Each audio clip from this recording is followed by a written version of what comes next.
out there in the air now. This is Aimless Babble Z, episode 426. I'm Chris Adams, the Taken Master, joined by RPG Maniac 05 and Trioptical.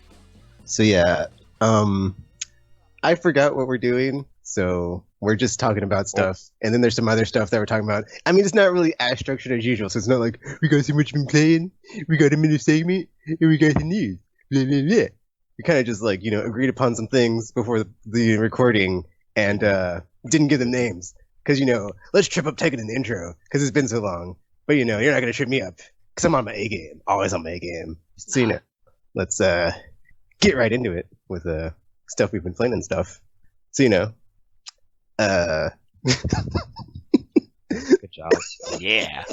Dropping the ball already. So me personally, myself, I've been playing some Final Fantasy 2, and it's still great. And I got to the part right before the Chocobo Eater, and my stream crapped out, and I was like, I'll continue here, and that's where I'm at currently. I remember fighting that thing the first time when I initially played Final Fantasy X. It was such a pain in the butt fight, and I'm not even sure why. Were you forced into a certain party during that fight? Maybe at the beginning you are. You're starting in 3. You're probably forced into, but you can probably switch eventually.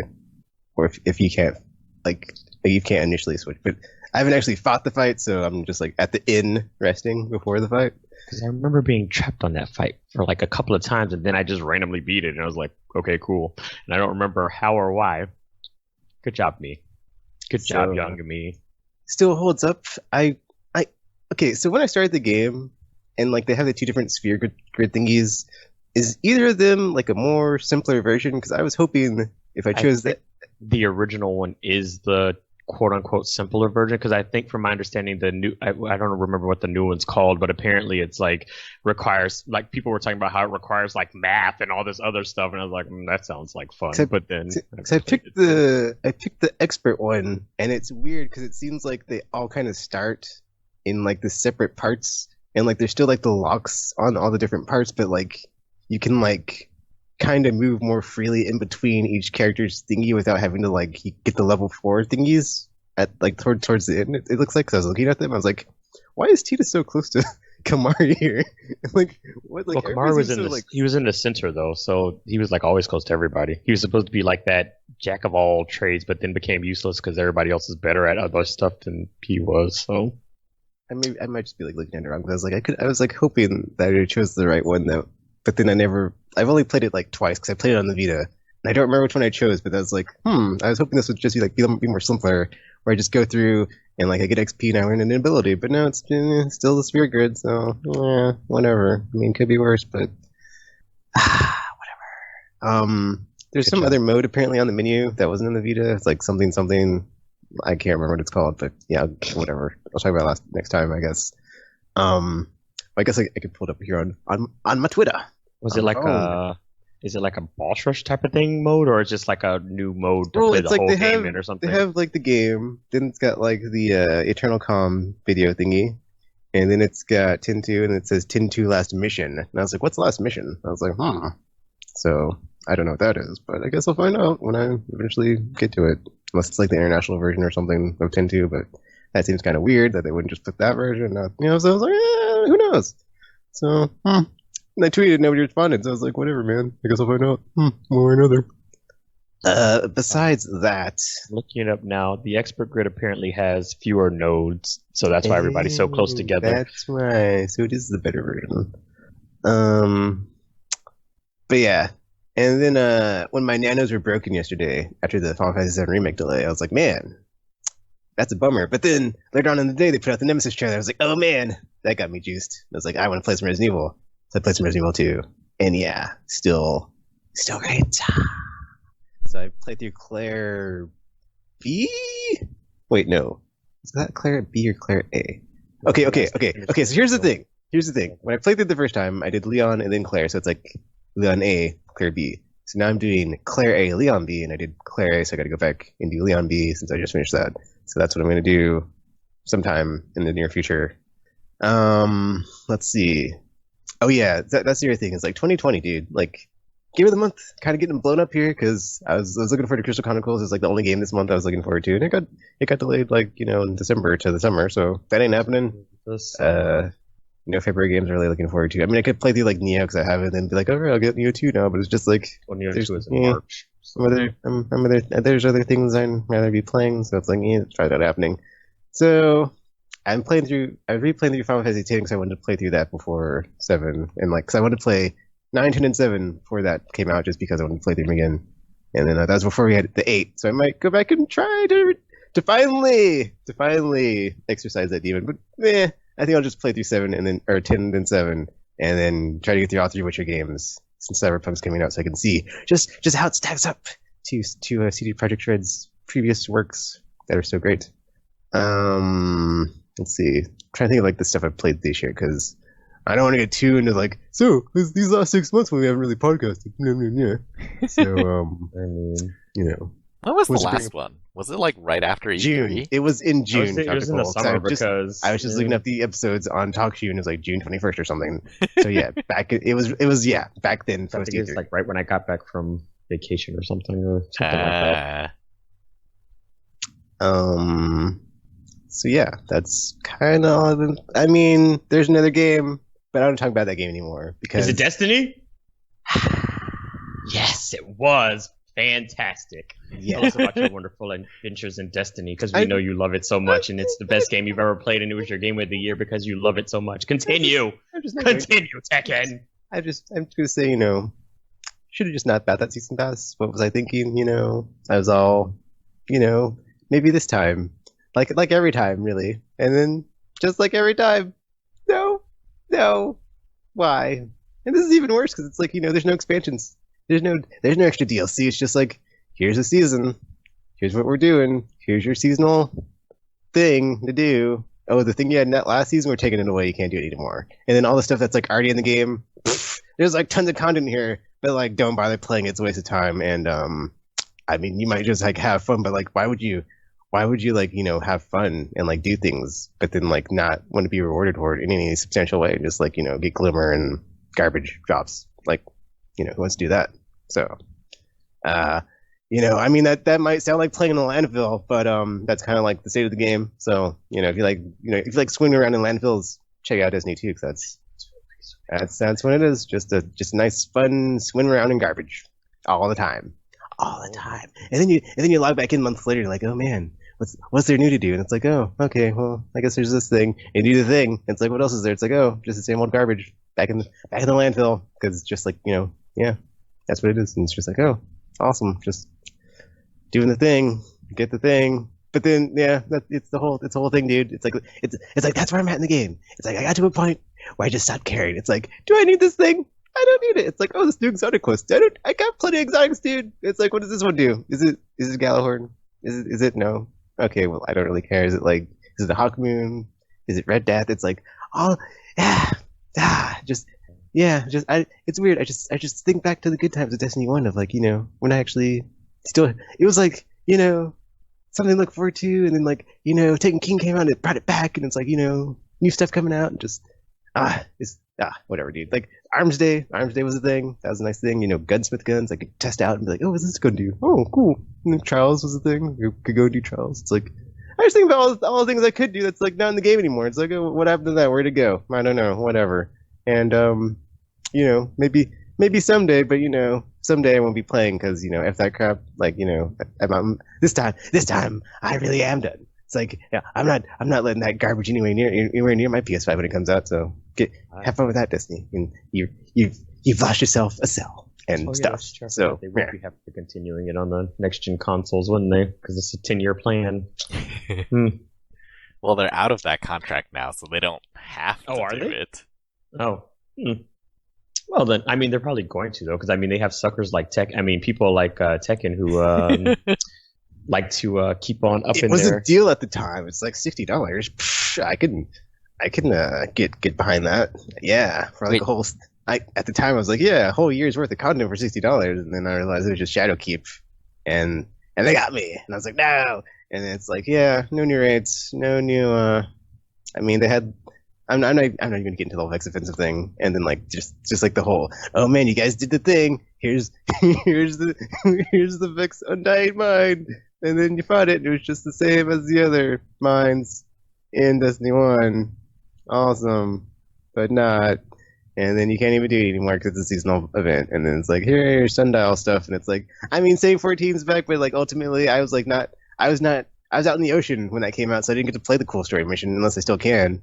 And so I missed out on the whole and my game was like weird. It was like a weird time thing. I was playing, and then Saint 14's in the tower, and it's like, oh, I didn't have to do anything because I guess they already it was like past the time gate, so I got to like enjoy it. And then I realized, when you're playing Destiny, you should just wait 3 weeks, and then when all the stuff's there, you do, so you're not just like, what's out this week? Oh, okay. Oh, the thing. I did the thing. It's like, oh well, next week's this thing. It's like, okay, you just wait.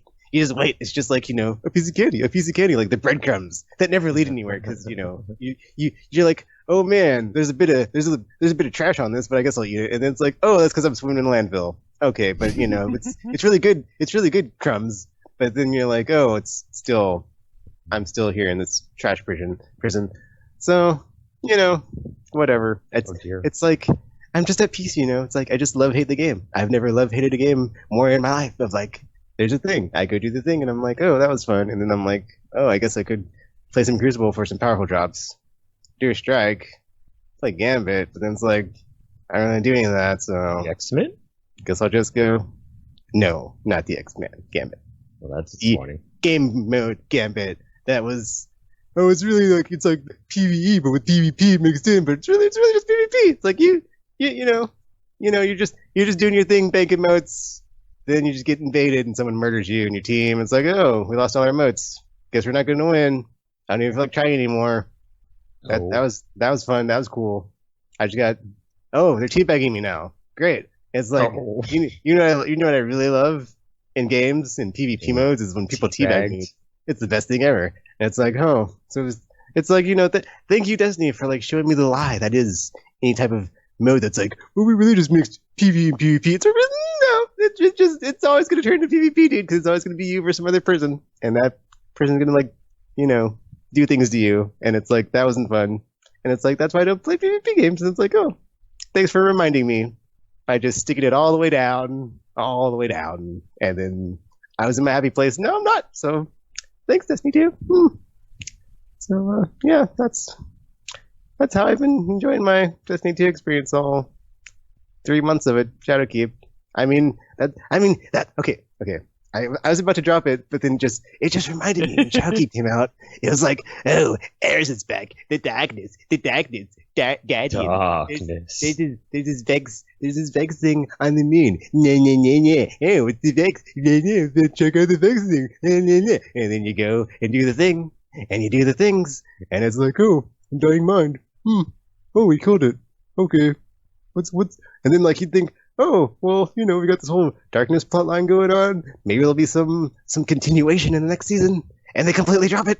And it's like, I was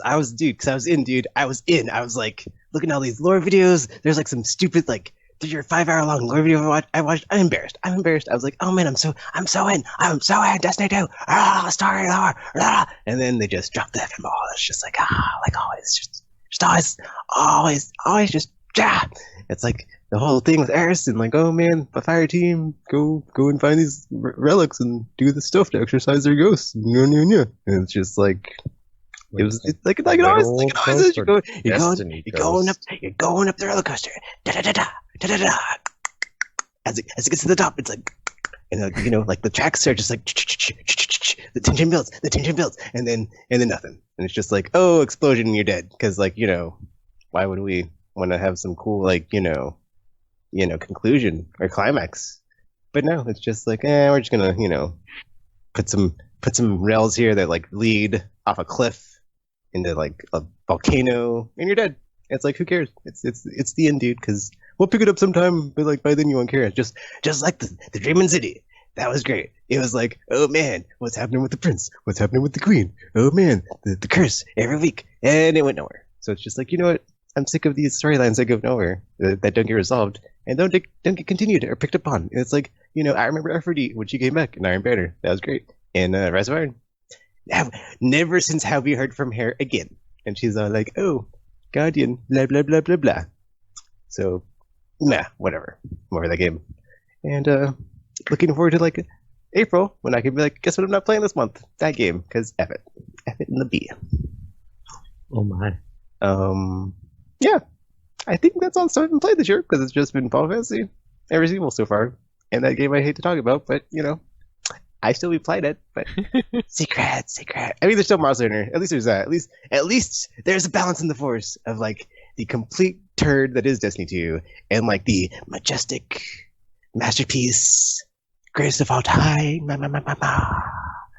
Monster Hunter Iceborne, because that was delicious. The Safajiva stuff just that was so good. That was so good. It was just like you fight the thing, you get the thing that you have equipped. Like so, you're always going to get whatever you have equipped with when you do the thing. And then there's so many different versions. You can power it up and just it was just man. It was just like night and day, dude. It's just like clearly if you work at Bungie, you could like play some of this game and take some effing notes. Just crack open a notebook, get a pen, because that's how you effing do it. Because you don't just like have whatever. It's whatever. Just it's like you know I may have lost a happy place with Destiny, but like I have gained a happy place for Monster Hunter. I can just go in Monster Hunter.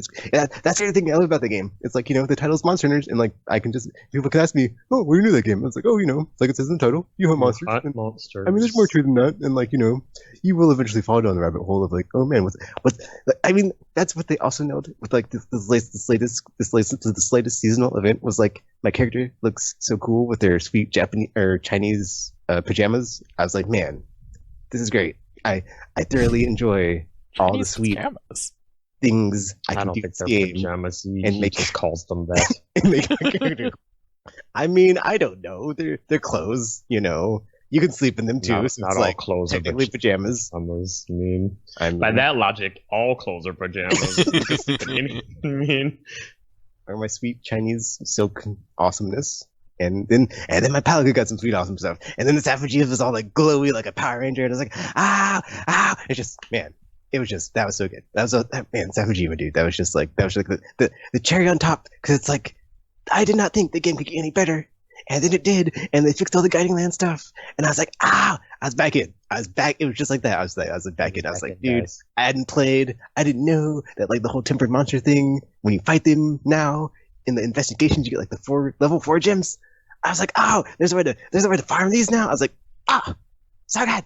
So it's like, you know, it's like, even though I will say like, you know, I feel like guilty giving that game of the year last year because it's like, you know, take a look at the expansions. It was just like, you know, building on top of awesomeness. Like, you know, that other game was like so good. So I kind of like don't really want to give it to it. It's like I always have to mention it and be like honorable mention. Iceborne is so good. You must play this game. It is like amazing, and like you know, you will go to Celiana, and there will be snow on the ground. It'll be majestic. The handler's there. She's weird. It's whatever, dude. It's whatever. It's a whole thing. It's a whole thing. She says things. All the characters have like the or whatever for their name. It's weird. Like the handler, the smithy, the chef, cook, or whatever that character's name is. The Meowster chef. You know, it's whatever. It's a whole thing. It's whatever. You know, you'll get through it. You'll get through it. Unlike Destiny 2, though, you'll have a very cohesive and just satisfying narrative experience when you're hunting down Velkhana and you're facing it down and like the music plays. It's all like piano keys. Oh, that's so good. And then it gets to get better. It gets better because you fight question mark. That's not the name of the monster, by the way. But when you fight question mark, that made my ear. I was like, just like what? And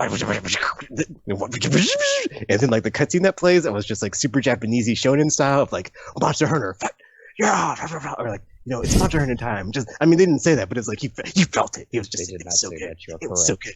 And like I was so touched by that scene. I have made it my like cover photo on social media. Wow. Because it was just like the ultimate Japanesey video game experience almost like or like you know an example of one for sure because it's like you got your character, you got your custom avatar, your Palico's there, all the NPCs, and they're like washa Tekken Monster Hunter time stands. It was great. I have bad news for you, Tekken.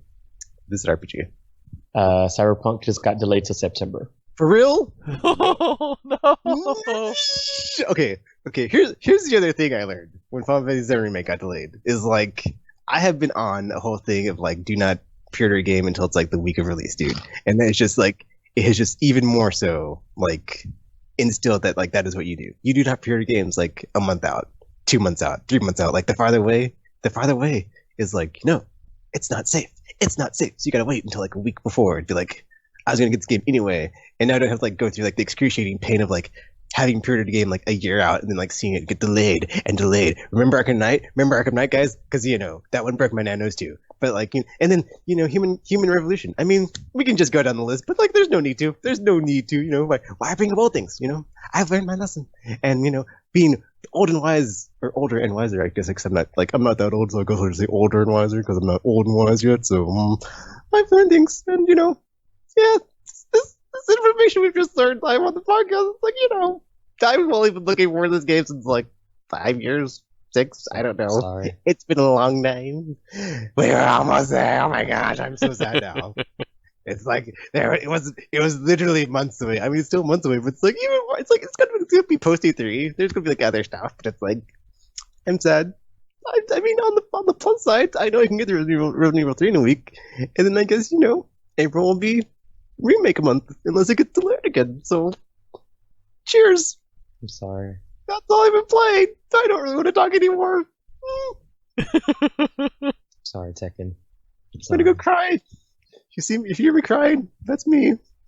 I'm the one crying on the podcast if you're crying. So, yeah. Sorry. Wake up, Samurai. City to burn. I In apologize. September when next gen launches. Not that won't be a conflict. Maybe they'll be cross-gen though.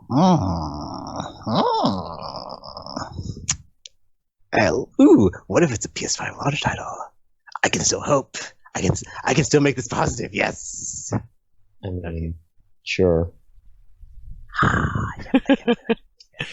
I've had a very different experience with Destiny. That's something I've been playing recently too. Oh yeah, Tropical. You got the whole Stadia thing. We can hear Stadia talk from Tropical. And Yeah, in November. They're amazing because he likes everything. So please, Tropical.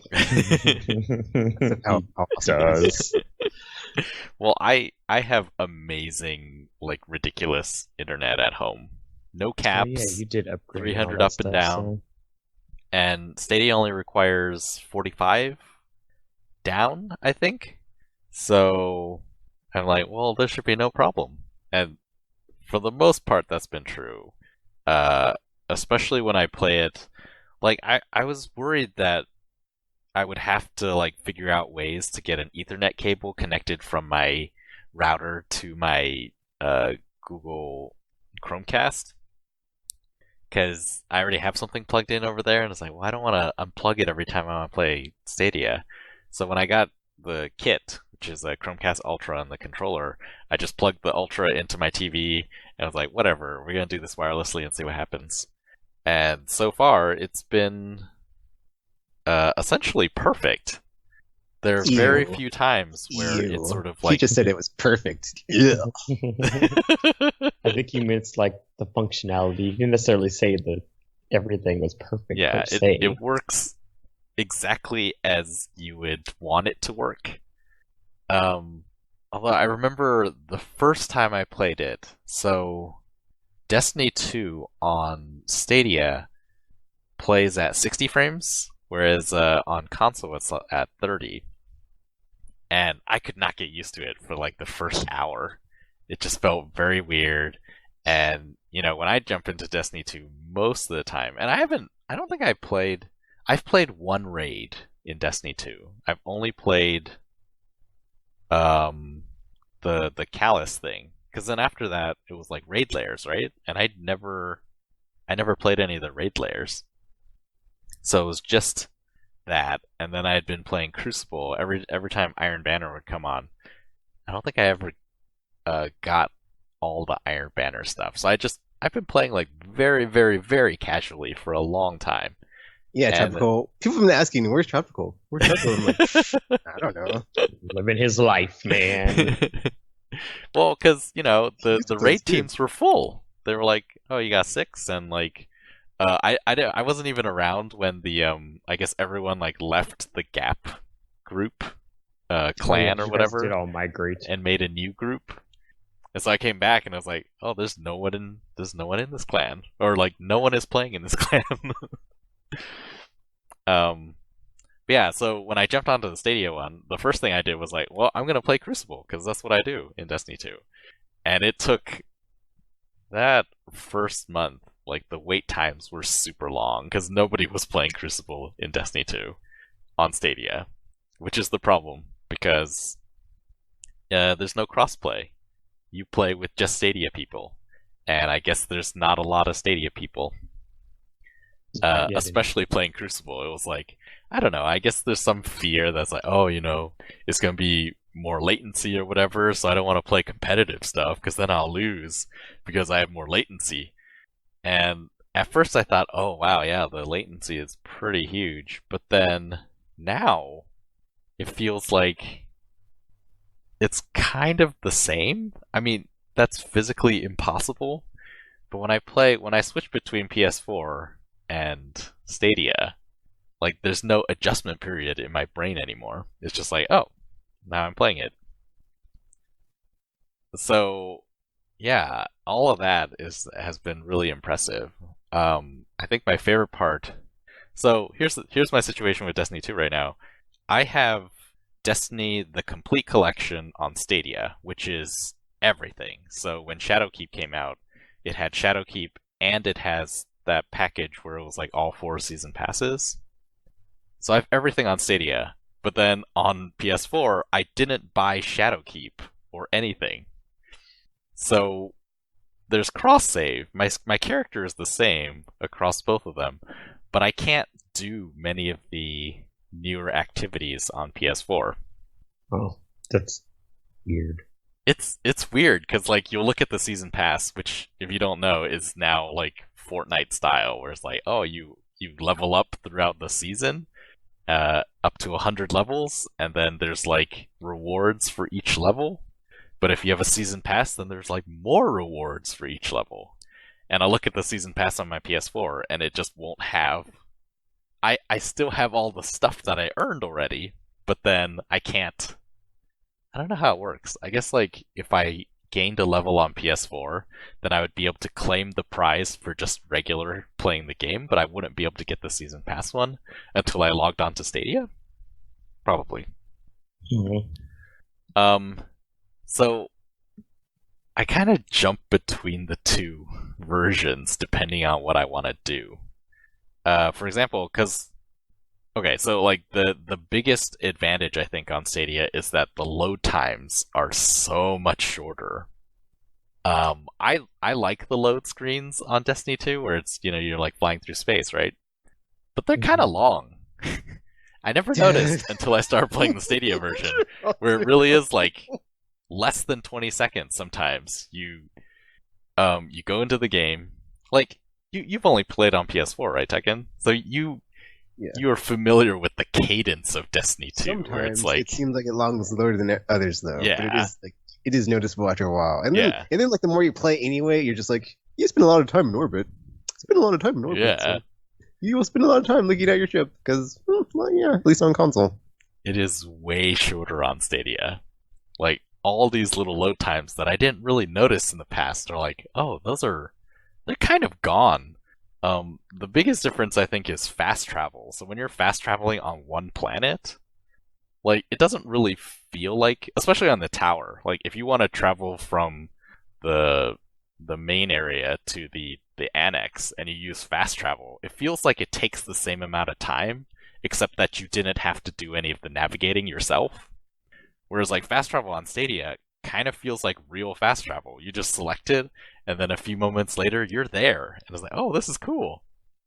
And so, Oh yeah, so I remember playing the vanilla Destiny 2 when it was like went free to play, and I was like, it does take a while to like jump between places Yeah. too. So I was like, there has to be a faster way to do this. There wasn't. like, during the dawning, the activity during the dawning is, you like bake treats for everyone, and then you have to go deliver them to do some of the bounties. And it'll be like, oh, you have to go to the EDZ on Earth, and then you have to go to wherever Asher is, and then you gotta go where Failsafe is, and you gotta go to all the different planets to just like do these bounties. And I was trying to get like all of the bounties done, and I started doing things that I would never do on console, just because it felt like on console it would feel like, oh, I'm just wasting so much time in load screens. This I was just like, I would get the bounties from Eve, and then I would bake all the things, and then I would just like planet jump to each one of them, and just like deliver the thing, and then planet jump to the next place. And just having those short load times is like, wow, like I would never do this on PS4. It would be, I would just be staring at my ship for hours on end.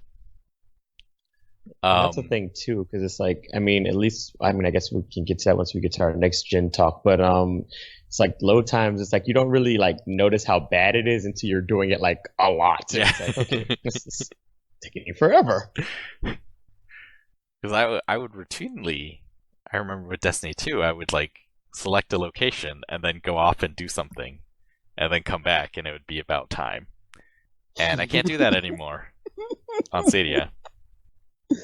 The downside is though, like that lower population count. So sometimes you can be sure that there's gonna be people.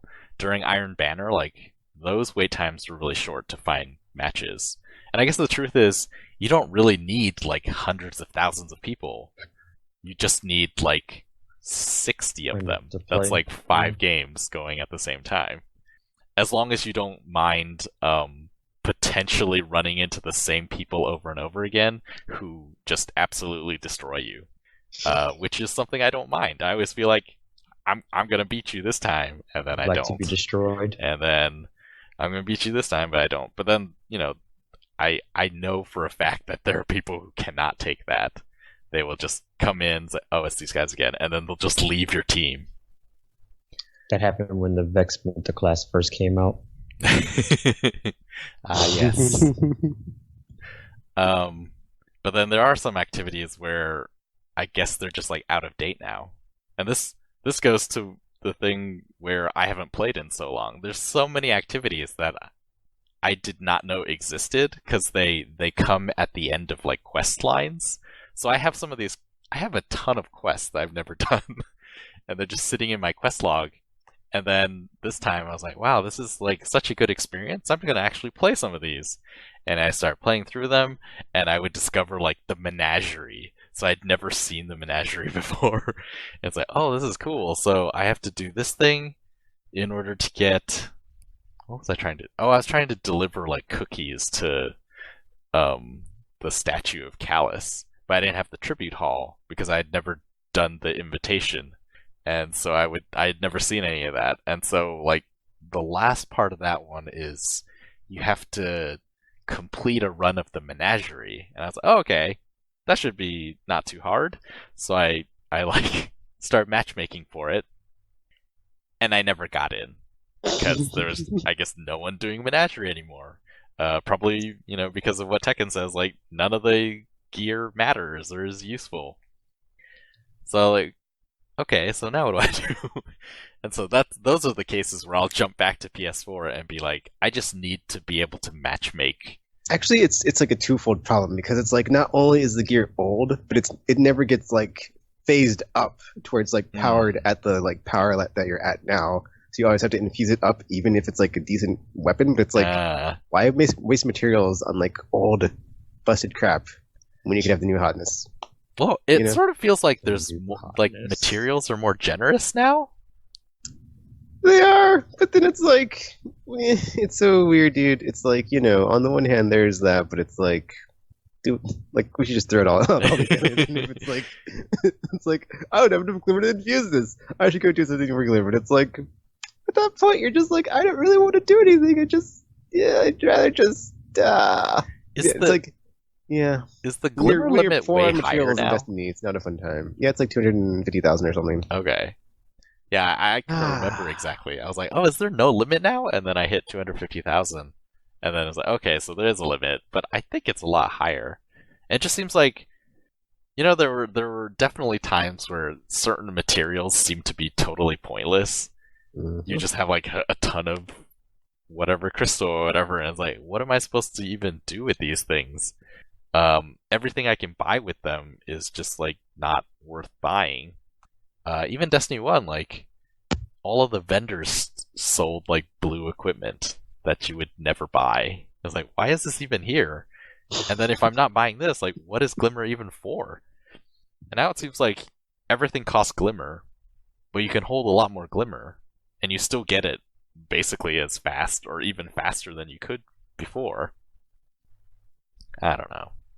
But yeah, since I was so behind, like when I started playing in November, I think my power level was like 680 something.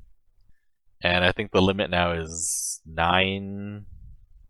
Well, the limit now is like 999 technically because of the really? artifact, because you can just keep boosting it. So there really is no literal cap for the. I mean, the cap for the season is always going to be the same because you're always going to be limited by whatever the artifact can get you to. But then that goes away at the end of the season, right?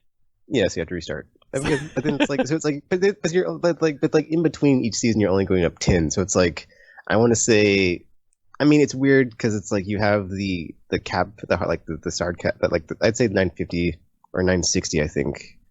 I'll say 950, I think, was for Shadowkeep, right? But then with the air quote, well, not the air quote, but like the pinnacle system that they have, like the pinnacle gear, which is like stuff that you get from raids, from Iron Banner. There's like not very many sources to get it. I think it's just like the raids and Iron Banner. There's probably some other crap. It's whatever, but like basically you can get like above whatever the cap is, but then you don't need to be above the cap. So it's just like, which is like another reason it turned into like why even bother for me. I was just like, I don't even care about this. Like I don't need to ever be above the cap because I can do whatever at the cap and like not have any issues. Like there's nothing that you have to do above it because you don't really get enough of a boost when you're above it to like punch down in the game to like be so powerful. Like you don't get that benefit, so it's like no, there's no even point to like bothering with it. Yeah, I guess when you bring it up, I don't know what I'm playing for. Like I never really went for the light cap. But the tropical, like the other problem is like because the cap doesn't get raised after Shadowkeep, and like you're in the rate, but they're raising the cap post Shadowkeep. Is like everybody's going to eventually be above the cap anyway, so it's like it won't even be a barrier. So it's like, I mean, in that regard, that's a good thing because it's like everybody can do whatever, like not have to worry about it. But it's like then at that point, it's like, well, why even bother? That's like that's also the issue I ran into. Is like, well, I'm super powerful, so there's no point to like really chase any loot. So kind of have no reason to play because that's like one of my main reasons is like chasing the loot, and it's like I'm good, dude. I'm powerful enough, and I got gear, so I don't really need to get better gear because mine's good enough. It's not that serious.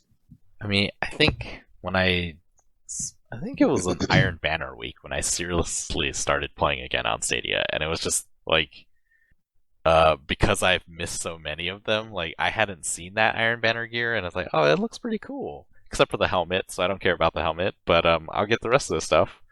And then just like looking how armor has changed, where it's sort of all customizable, and you just like put the mods in.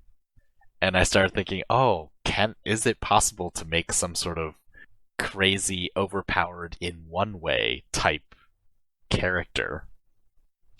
I mean, you can make certain builds, but like I was just like not interested after I started reading articles about it because it seems like even though you can, there's not a lot of variety. It's like a lot of people are like running the same one, so it's just like doable, but not worth my time really. So I was like, pass. But that is a thing. Like you could just come up with like an interesting build and run it, but it's like, I mean, I like to see the game go in that direction too, but it's just I don't know. That would be I think that would be cool. Actually, the thing that I was thinking would be really cool is if there was sort of, connotation is bad, but like if there was like second class citizen players. Because, like, there's definitely sort of a group that is, like, chasing at the forefront of Destiny, right? And you could have just said casual, Tropical. You could have just said casual. Or, like, free-to-play peasants. I don't know, but, like, second class... This is escalating? That's just... That's bad. That's doing. I mean, I don't know if calling them peasants was going to help either, but... Because, like, so there was that event that they did, right? Where, I think it was, like, once the raid was completed one time, then like something happened in the Dreaming City. Was it like that?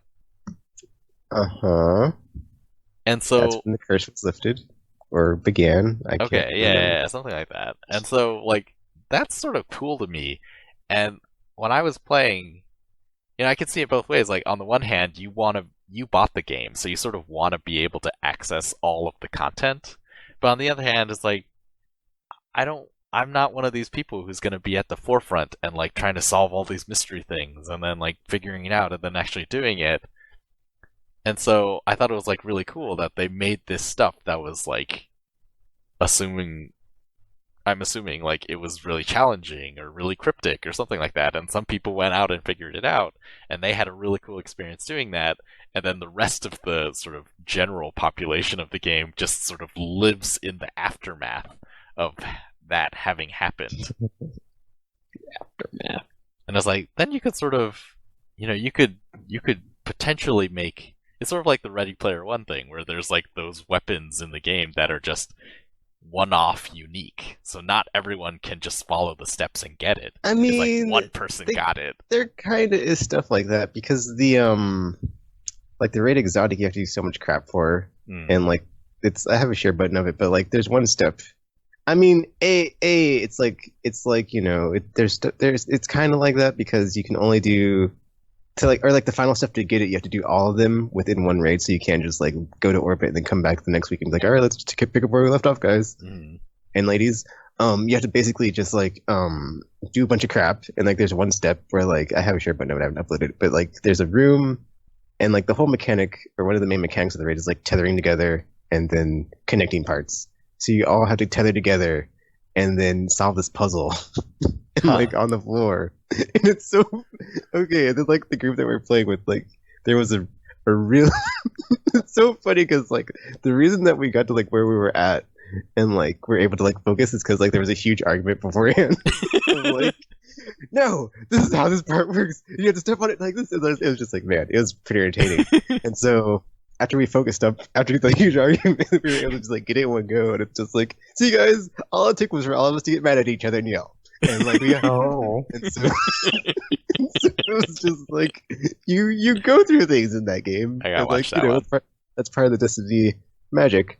But there still Your face is stupid. No, your face is stupid.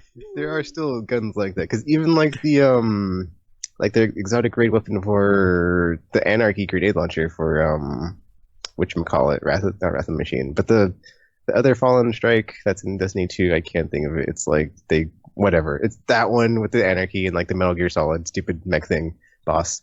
Is like I never got that one, but I don't. But since I'm like at the point where I don't need to get it, even though it's like a decent grenade launcher that does like damage over time, I'm just like I'd like to go back. But it's like it's not that serious for me. So it's like I mean, there's still kind of stuff like that because you can only get in the raid and you have to be able to like know how to do it and like clear it. But there's more to it than just like watching a video on a tropical and being like, oh, this is how this works. So just saying. Well, anyway, there's a reason LFG groups and LFG people exist. I'm just saying.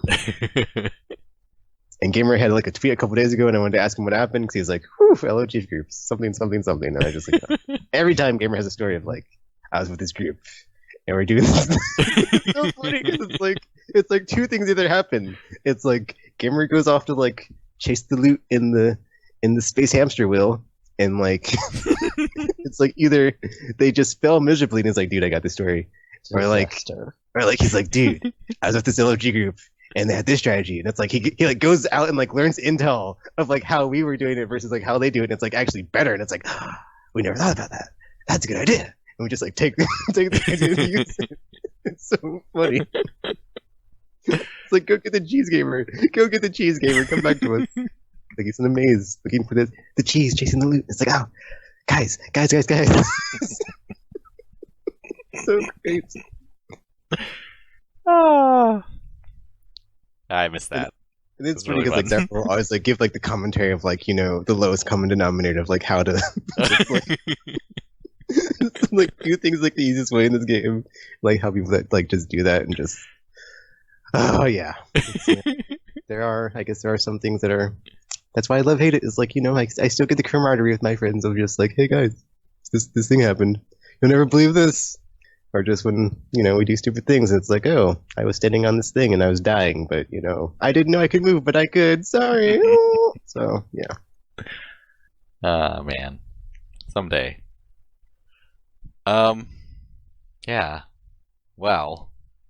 So yes, I played Destiny. It was kind of cool, and yeah, load times. Man, if it comes out on PS5 and it's like load times like that, it really, I don't know if it's worth buying again, but then it is like it's kind of a game changer. It just like is a very different cadence to playing Destiny when the load Or times there's an are so even short. better boost mode and backwards compatibility. Oh yeah. Yeah, if they do it that way, that'd be fine Super too. Boost.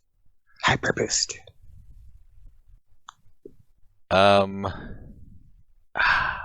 so much of the stuff. I think Destiny's the thing that I played the most. I played like, well, I guess we never talked about Death Stranding because that came out Oh, during dude. the hiatus. See, that game is like weird because like I was like feeling it, dude. Uh-huh. And then I got to the end and I was like, you know what, Death Stranding, F you, give you the finger, give you double a bird, flip double birds, and then like hard not recommend because it's Really? like, I mean, it is like an enjoyable experience, but it's like, dude, it's like I can see people having like a reaction to that game. So it's like, you know what, I would not like to be like blue pill, red pill on this one because like some people would be like, hey, Tekken, that was a good game. Some people would be like, Tekken, I hate you. So it's like, you know what, hard not recommend. And when they like make you force gump it all the way back, it's like, dude, really? Like you're gonna be like that? And okay, like yeah, there's many parts like of like Death Stranding, and like it kind of got to me, but it didn't because I did overall enjoy it. But when I got to the very end, and then there's like a cutscene that's like right before the character literally says, "I don't know what to do," and then the other character says, "You will," and it's like I never found out, so I never finished the game. And I didn't want to go on the internet and be like, "Oh, how do I finish it?" I was like, you know what? I guess I'm just not good enough, Kojima. Like I said, a double bird, F you, and like not recommend, hard not recommend. Wait, And, did like, you not finish it? No, I didn't tropical. I got to the Okay. very end. And it's like, I've got it You're good. supposed to get eaten by And the monster things. I've got well, it's and then I get this fail cutscene, which I guess doesn't count for the bad ending, unfortunately. Or I could be like, oh, I got the bad ending, but it's like, nope. Would you like to retry? It's like, what? Like, I've been through this game and I've like played and I know the mechanics, and then you're gonna do this to me? It was like, I was like, I'm out. That's it. Like, nope. Hard recommend. Or hard not recommend. Yeah, it's a thing. Yeah. I mean, wait for the price to drop, but like it'll get there, I'm sure. But Did you try shooting yourself? That's. I mean, I shot myself in the foot. I think it didn't work, and I was like, oh, I can't angle it to shoot myself in the head. So I was like, unless like many things in that game where it doesn't tell you like how to do the thing, like that's another thing. Like it did the whole thing where it's like, oh, did you know you could boost vehicles? I didn't know because I watched a lot of streams for that game too because I was like, this is just an interesting game to watch people play to like see the reaction. And then I was like, oh, I didn't know there was like a whole boost mechanic on the vehicles to like go faster. That would have been great on saving time and all those trips when I was just muling packages all around the country. I mean, that's the thing with Australia that's so crazy. It's like I really liked it. I liked the themes, the story. Like I liked it 99%. But then like the 1% that was just like so corrosive of like me just being like, which is like, it got to me, dude. It's like you know, it's like I'm carrying a bunch of stuff and I fall on that trip, and then it's just like just pooped all over of like, oh, pick it up, take it. Maybe it's damaged. Maybe it's damaged beyond you know, when you can actually, you know, get credit for it. Who knows? It's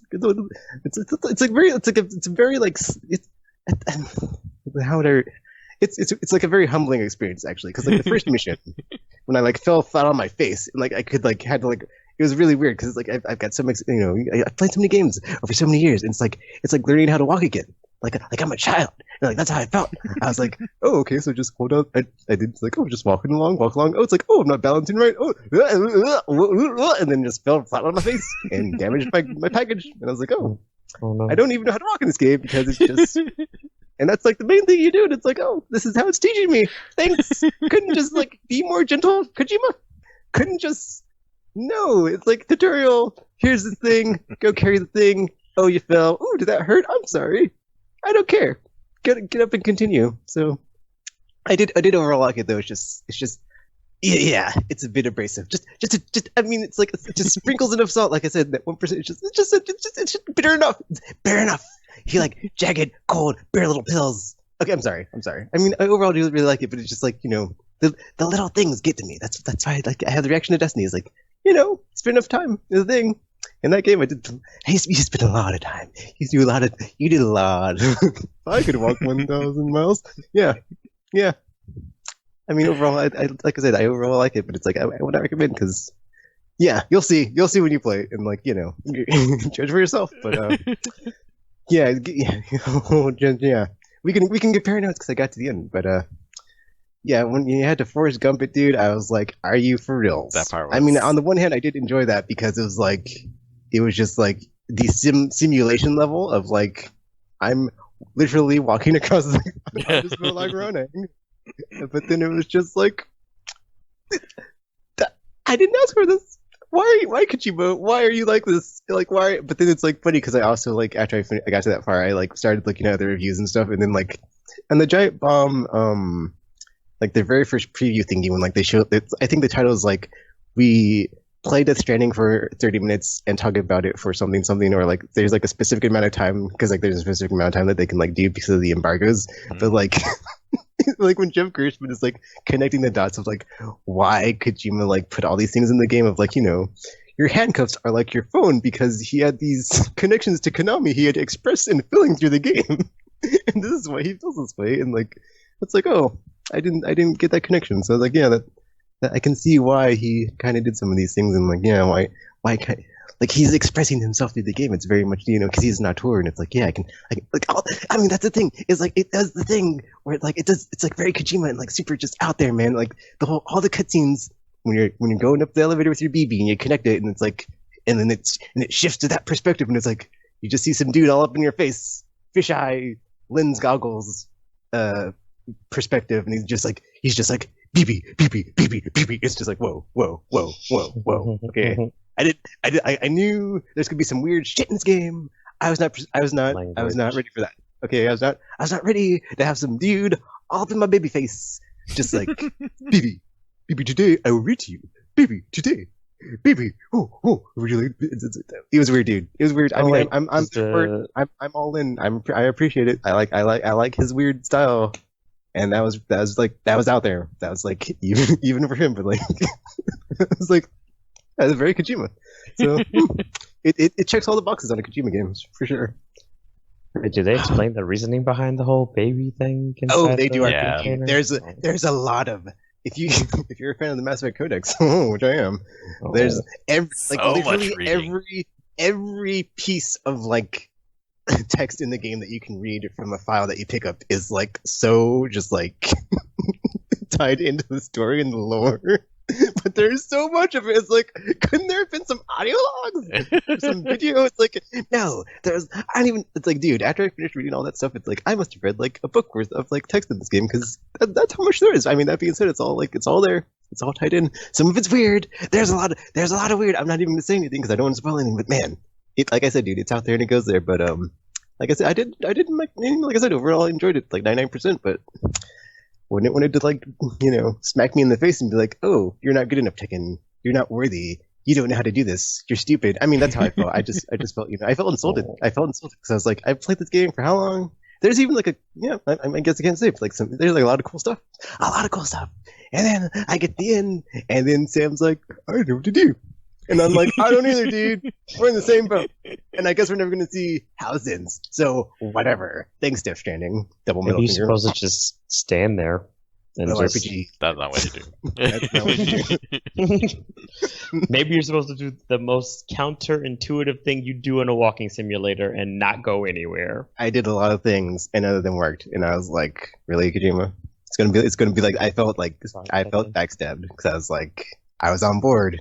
And then you did this to me, and then I wasn't. And I'm like, you know what? I'm not going to recommend this game to anybody. Well, maybe, I mean, you said it was like supposed to kind of be like a commentary on his life and the stuff that was going on with him and Konami. So maybe you're supposed to like separate from the baby or something, like he's separated from them. I don't know, man. You could have just tried to read between the lines to figure it out, but I tried RPG. I'm not sure how I figured it out. Then I reloaded my game, and I was like, I'll just do random things and see if it works. And I never did.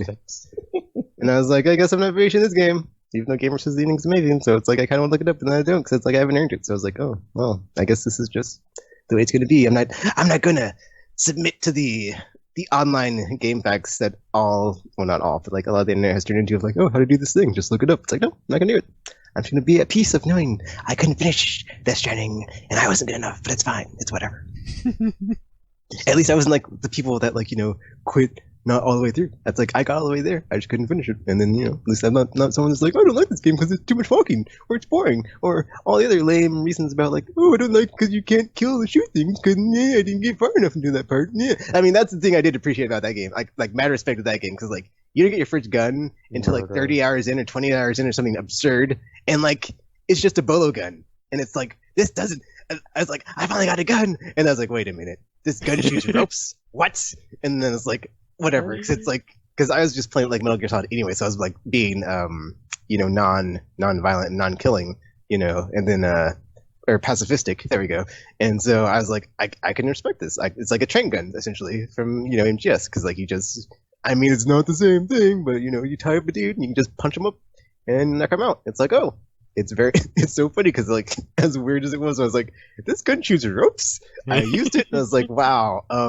So this is actually a very effective tool. So yeah, actually, yeah.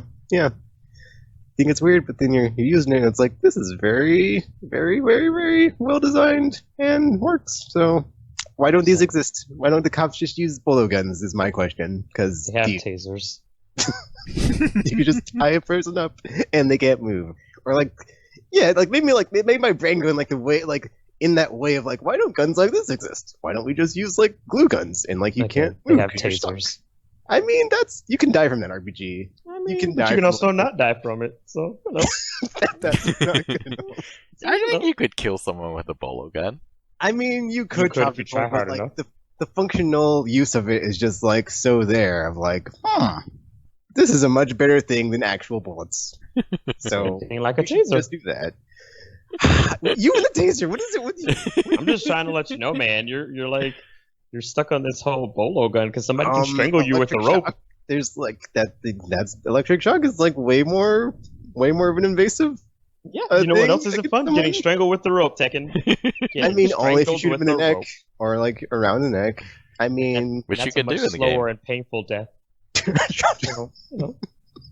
want to point that out. Just shoot the feet, and they can't walk, and the arms, and they can't, get their arms out, or just or you can make glue guns of the same thing, and just like glue them up. Just that could be the thing. It's like glue, or no, that's not how they don't say. Cops don't say what they're going to do like that. They glue them up. That would be, or yeah, right. That's. Or that would just be the new phrase of like what cops do. It's like, all right, let's glue them up. We're going to glue them up and just like, unload glue on them. Or sticky slime. Yeah, there we go. Like slime that's not quite glue because like what if like gets on their mouth and their nose and they can't breathe? Mm-hmm. Or like maybe no headshots rule. It's like don't shoot them in the face or any orifice because it might get plugged up with glue and slime. Murder them.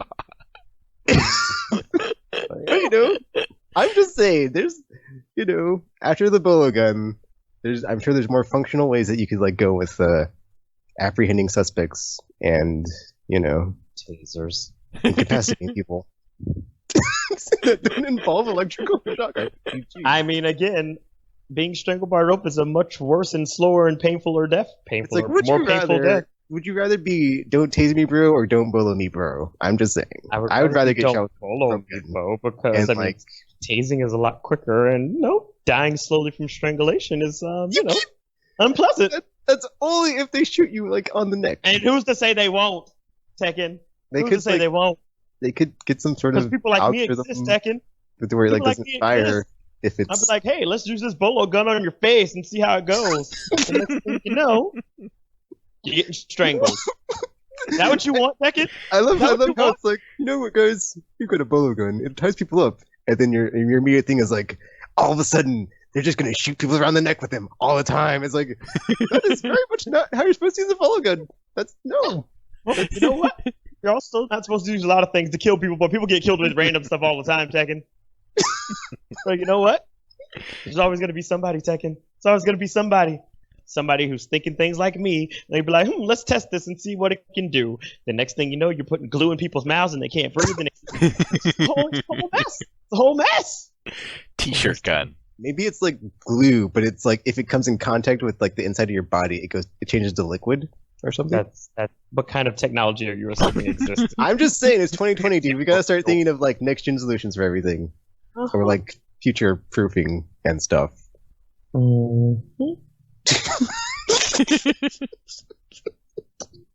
I mean, who's to say someone won't just like come up to you with a taser and be like, oh, he stopped moving and he's incapacitated, but I'm just gonna keep tasering him. I'm gonna electrocute him. And just like, they keep pushing the button and like, you die from electric shock.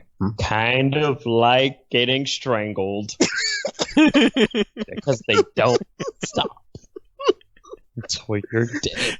That's not and how the light Bologans leaves work. your eyes, Tekken. You don't just keep You shooting look them. Like the in the eye, as the light leaves their eyes, it's like, yeah. What? Sleep. I think you are. I think sleep. I think you need to use actual bolo gun in Death Stranding to like get more on. Well, knowing me, I would likely kill everybody that I use it on because strangulation by rope. So you would rather just use like a bolo gun and not like an actual gun because that'd be more efficient. I'm just saying. I can look at them as the light leaves their eyes slowly. Oh, so I'm the one with the like problem in the Dark Soul. Mister, I want to see the life drain out of your eyes. I feel it. As their last breath just slows down and their heart just stops beating. And they're just like looking at you as their eyes tear for the last time. Just feel it. Feel it. So, Todd, what were your thoughts on Death Stranding? Did you play it too? Yes. I'm sure you like everything. So how did you tell me how awesome it was, Tropical? I played a ton of Death Stranding. I didn't even get into the second region until like 30 hours in. And it was funny because I was doing everything on foot because that's what I thought the game was. And then when I got to the second region, it's like, oh, this is not a walking game. Like, it kind of is. But there are many opportunities to build stuff that makes it easier. So it's not just a cargo moving game. It's a cargo moving. That is like the secret sauce of that game is like the asynchronous multiplayer where like you're doing infrastructure with everybody. That is just like, and like that's why I liked it so much. It's like the theme of like working together and like thumbs upping everybody and like, yeah, man, go Team America. We're United Cities of America. We're doing it, man. We're rebuilding it. And like you're just like doing like using other people's stuff and then like thumbing them up. And then like liking it, and it's like, it's like yeah, and then like that was like the whole theme of like why things fell apart is like, and it's like it wanted to connect people, and it did. I was like, I'm not actually playing with these people and like seeing them, but it's like I am being helped by them, and I'm helping them, and we're helping each other, and we're all connected. And it was great, man. It was great. It was all like it made me feel great in my heart. I was like, this is it, man. Kojima. Insert Traverse's song here. It was really cool. Like, I spent just hours and hours, dozens of hours building highways. And I was like, I don't even know what the main mission is. I mean, I do know what it is. Like, we're trying to get across the country, but that's not like something you just do. Like, the point is to connect everyone. So like it felt like what I would consider to be side activities were actually all building up towards the main objective, which I thought was really neat because, you've heard before, like, side objectives that feel like they're just time wasters. The galaxy's in trouble. I don't have time to go tell your sister what you want. Like, but you did, though. Yeah, this is not the time. I don't know how that mission ends up because I've never done it. It makes no sense to me. But yeah, everything. There was only one point where it felt like stuff was urgent in Death Stranding, and you had to like do the main thing right that second. But it's not even like, oh, it's accelerating. Actually, that is like something I did like about the end when like it does like say F you is because like it does put urgency on you too. So it's like, dude. But then at the same time, it's like, oh my goodness. So it's like, oh man, why? And it's like, okay, I'll just walk because, you gave me no choice. Yeah. By the end, though, I was like... So I finished the game, and then the game, like, continues on. And so you can just, like, keep playing. I think it took me... I have over 100 hours of Death Stranding. I think I didn't finish the game story until like 90 hours in, maybe. Oh my. That's the other thing. It's a long burn, dude. Yeah. It takes a while. I mean, I think it could have been shorter if it was sort of like my Yeah, the first time through, 30 you're like, "What's going on? I don't know what I'm doing." And then, like, if you get hooked into like the packaging thing, like I did, or Yeah. like the delivery stuff, it's like the gameplay Yeah. loop is so good. It's so good. It reminds me of the 20 some hours I played Blitzball in the middle of Final Fantasy X when stuff got really depressing. Listen, you had to get Walker's ultimate weapon somehow, so I did not know about any of that stuff. I just did it. Yeah, this one I spent a lot of time building infrastructure because it just like felt rewarding. And then afterwards, because I knew how to boost vehicles from the beginning for some reason, and so once you've built all that infrastructure, like you can do deliveries. Like in the beginning, I was like, paperboy or whatever, just a guy walking with a backpack, and then by the end I was like UPS. The analogy I was using, I was like, it's paperboy. By the end I was UPS. Like I had my truck, and my truck was filled with all the packages, and I just like drive from location to location. It's like, yeah, this is awesome. And then later, like I probably shouldn't say, but like trucking packages is not the fastest way to travel in Death Stranding, which I did not expect at all. And then when I finally got to that point, it's like, oh my gosh, I have to build an entirely new infrastructure now to use the fastest in travel technology. And yeah, is it the BTs? It was very fun. It was not the BTs. The BTs. So I'm not sure what I expected when I saw the trailers, but in the end, like the BTs are kind of not threatening at all. Like you played sort of like a stealth game around BTs, but then it's even easier than most stealth games in the sense that, like in Metal Gear, for example, like the AI can detect you in many different ways. They're like, they could see you, they can hear you, they can see stuff that you did and then left behind a trail. So like you knocked down a body and you just left the guy there, or they'll hear like you walking across broken glass and things like that. BTs in Death Stranding like can't really detect you very well. It's entirely through sound, I guess, and I guess you could touch them theoretically, but well, I never tried that. Did I try that? I don't know. I think it's always sound. But you can, if you just crouch walk slowly and hold your breath, then you are virtually invisible to them, even if they're all around you. And I guess like you can get into tricky situations where like, because you can't hold your breath forever.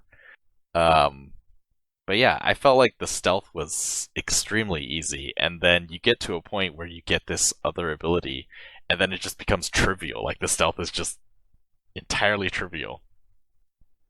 But yeah, in the later hours after I finished the game, I just wanted to see like, whoa, sometimes Metal Gear games, there's a lot of stuff that I'd never try to do because it would like hurt my chances of completing the mission.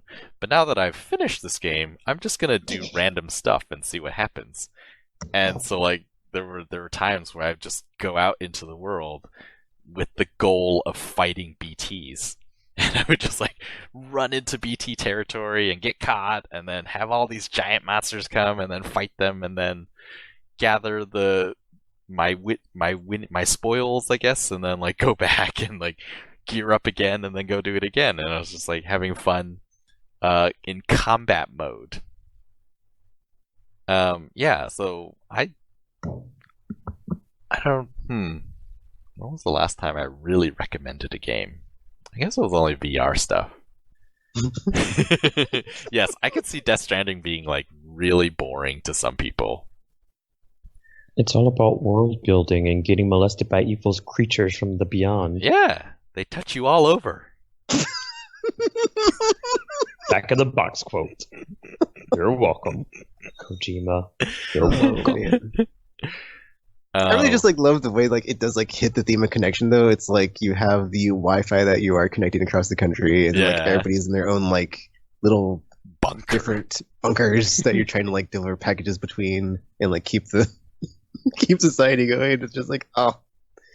And then the mules were like so into it that they just like, we can't let anybody deliver packages but us. Yeah. So we'll steal all of them, which I thought was like such a like neat twist of like, if you're not carrying anything, they don't care about you. It's just like, oh, they don't have any packages, whatever. We only want the packages. I was like, man, that's a weird condition to like think up. I know. Listen, everybody has their kink. So, Yeah, they were so into their jobs. One of the things that they talked about in the game is like part of the collapse was that delivery became all automated, and it was like amazing because like machines are in the world of Death Stranding, like machines are really reliable and everything, and it's all automated, so you don't have to worry about FedEx just like throwing your package over your fence or anything like that. And it was just like, it was amazing. But then what happened in the game FedEx, world is you have that some like explaining to do. people were just like, no, we want to deliver packages. Those machines are taking our jobs. And so I guess like they created jobs that were pointless just so people could have them. And then those people went crazy and then became mules, and they're Sounds just about like, right. all they want to do is deliver packages. Gotta deliver these packages, guys. God. Package. The first 50 hours, I was like, oh my gosh, I would be a mule in this world. I really do want to deliver the packages. Because that was all I was doing in the game. I was just like delivering packages. Is And there anybody out there like intentionally feeding people to BTs? I'd be that person. yeah, kind of. Well, so I guess I shouldn't say too much about it. There's sort of like everything we've seen in the trailers is from very early in the game, and then there is a logic that connects all of the weird stuff that you It is saw. so weird, dude. Yeah. It is so weird it's so weird, dude. It's like, it's just like you play the game and you're like, if you go from the trailers, you're like, this is not what I was expecting.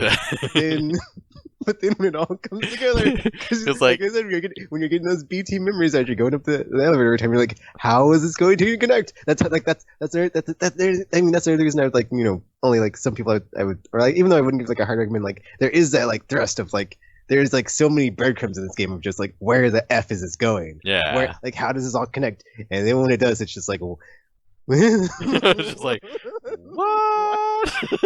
This world is weird.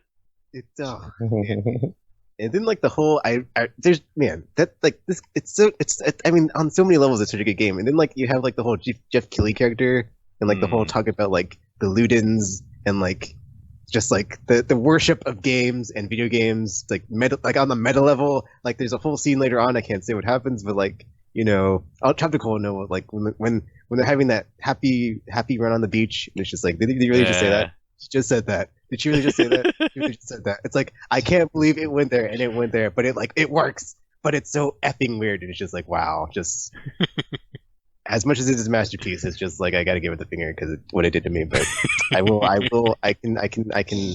can side on it. It's also a good game though. It's like I don't give it like 100%, an FU, but it's like I said, man, 99% I'm there. But then it stabbed me in the back. So yeah. Wow. You can take my heart.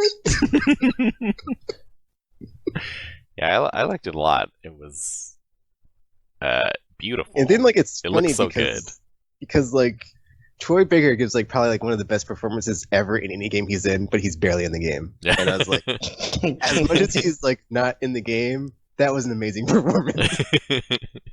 He's in a lot of games, by the way, people, in case you're wondering.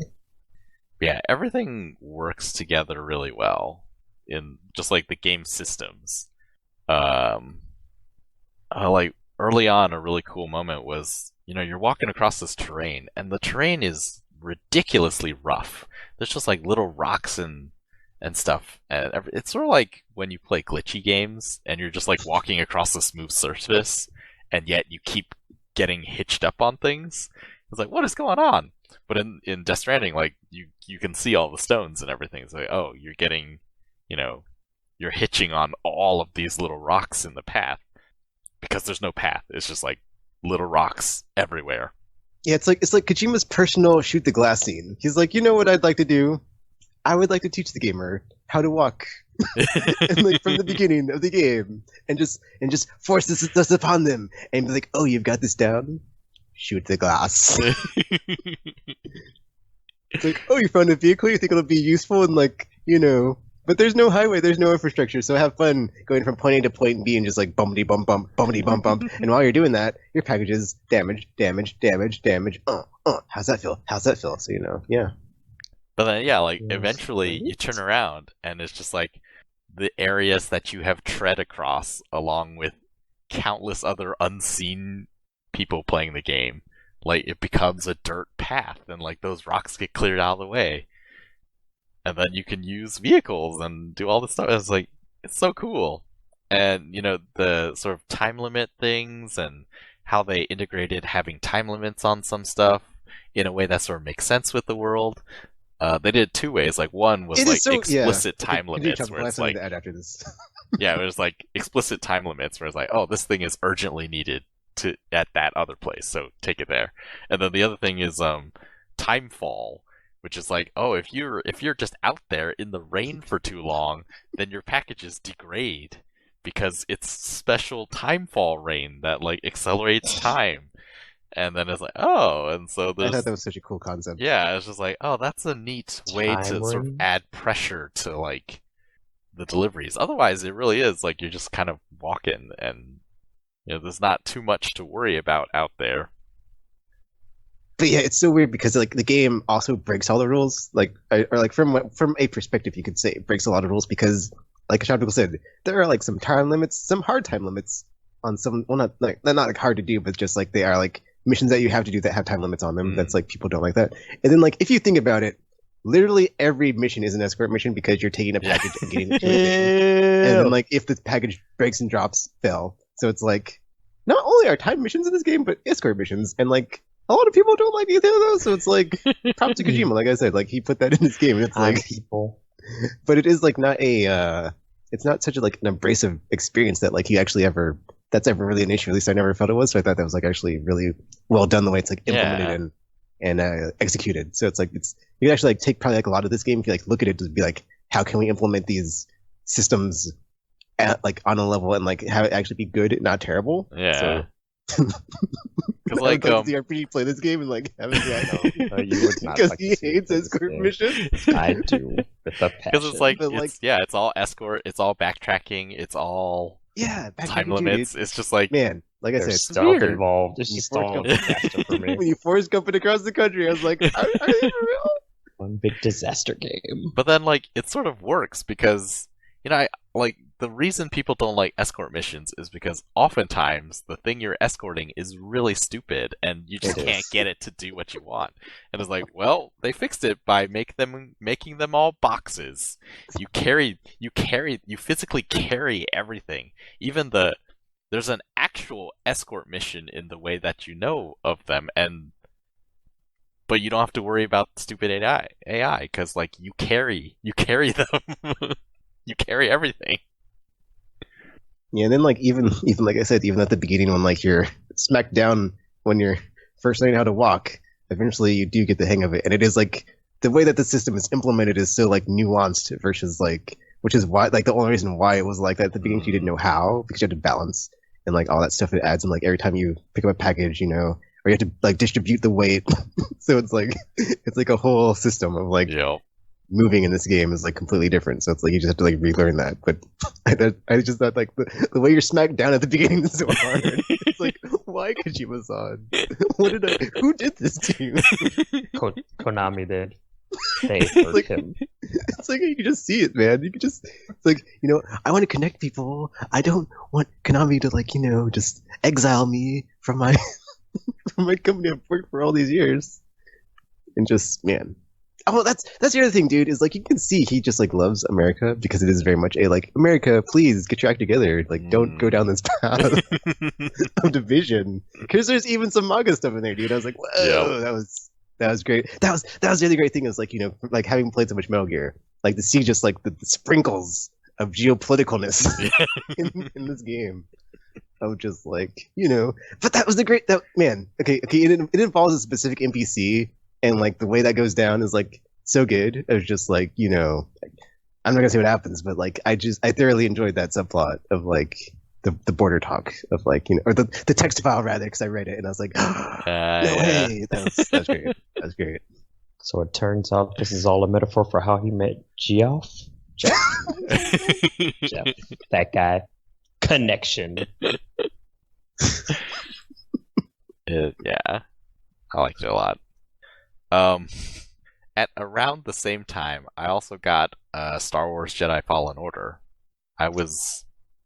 Oh man, the last half of last year, I was just completely immersed in Star Wars. I actually went to Galaxy's Edge, like at Disney, twice. Oh. In the last Twice? since we last podcast. I went to the one in California, and then I went to the one in Orlando. And yeah, I did so much Star Wars stuff. I watched all of Star Wars chronologically, or as much as I could. I did not realize that Clone Wars had been serialized, so that like there are actually episodes in like season 4 that actually take place before season 1 and all this stuff. And I was like, oh, I forgot about that aspect of Clone Wars. So, oh well, whatever. I just watched. Oh all yeah, I of guess it there is through. that one flashback part where they talk about Master Cypher Diaz. That was pretty cool. Yeah, and there was also there's that episode of the like troopers at the academy. Oh yeah. And it's like, oh, it was those guys from season 1. I mean, Clone Wars is so good, dude. It's like underrated. So good. I mean, I don't. Okay, I'm not gonna say it's underrated, but like the thing I like about Clone Wars is that like there's like a divide in like the fandom of like original trilogy, prequel trilogy, sequel trilogy, whatever. Or people that just like all of it. I mean, there's always the people that like all of it, like Tropical. So like, to me, the secret like sauce of like what like makes the Clone Wars so good is like I think everybody likes Clone Wars. Like I don't think there's like any like it has like an overlap of like the Venn diagram of like everybody likes it. It's like yep, or like just like or they can take like something like in like some part of it. I'd be like I really like the part with it like that. I mean because it covers like basically every aspect. You've got all the different groups. Like smugglers, bounty hunters, Jedi, clone troopers, politicians, and all the like dealings with like all that stuff. Palpatine and his manipulating of his pawns that he has as disciples. It's got it's got all the stuff. It touches all the different parts of it. It's great. So good. So yeah, I was very excited for Jedi Fallen Order, and then I actually played it, and it's just like, wow, that game at launch was really rough. Just weird glitches throughout, and I was coming directly off of Death Stranding, and I thought Fallen Order looked pretty good in the trailers, but then when you're actually playing, it's like, wow, like the polish is just not there compared to Death Stranding. Death Stranding looks amazing, and Jedi Fallen Order looks okay. There's so many areas where you look at it, it's like, yep, this was, I don't want to say rush job, but like they definitely did not have as much money and time in this that Death Stranding did. Oftentimes, like you'll be talking to NPCs in Jedi in Fallen Order, and they'll just be kind of standing there, and only their mouths and faces move, and it's just like that looks extremely unnatural. That being said, like the combat is really cool. Everything I hoped it would be, it kind of is. Although I'm not very good at it, or I don't want to blame technical problems. It might be technical problems, but as far as I can tell, like the game is just kind of really hard when you're in combat. So they took sort of a, I guess like a Dark Souls approach, where your combat, like your lightsaber, is really powerful if you can do it well.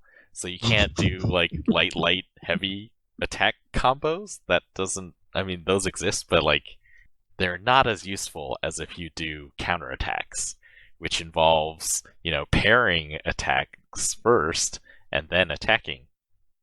And pairing, yeah, it's pretty tough. If you fail, you lose a lot of health really quickly, and you don't have a lot of health in the game. And they also did like the bonfire system, essentially. There's like these meditation points, and you sit on them, and Yeah. then you rest. I watched a lot of streams for that one too, and it was just like, this seems very Sekiro-y. And I Yeah. was like, yeah, I'll wait for price drop. You rest, and if you, it's always a gamble. It's like, well, I used up all my health because I had to, and so if I rest, I can get all that back. But then all of the enemies come back too, so Mhm. it's it can get really rough. But I think I've gotten better at it. I'm still not very good at it. It feels like I can't figure out the timing for pairing, except for blaster bolts. That one I'm pretty good at, so you get to feel awesome like a Jedi in that respect, pretty easily. But then pairing melee attacks, especially like the creatures, you're fighting some really weird creatures. Like there's a snail thing that has like ram horns, I guess, and I just can't get the attack timing down. So, and if it hits you, like you basically die in 2 hits. And there's like these little rat creatures that also have an attack that I can't figure out. It's just like I constantly have to rest.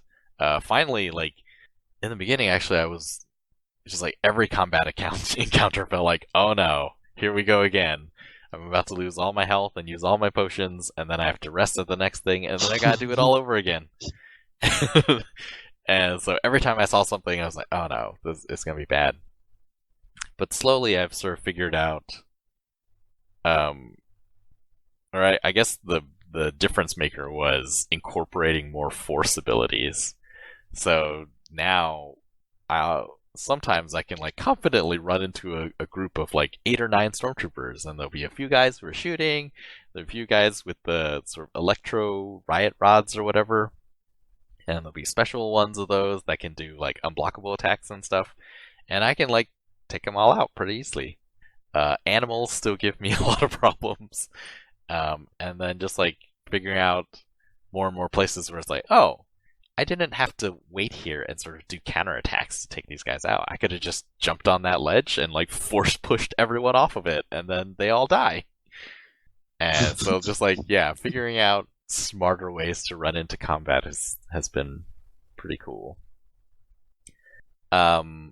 I guess an initiative that Disney is doing with Star Wars is that the custom lightsabers that you can build at Star Wars Land, those parts are actually available in the game.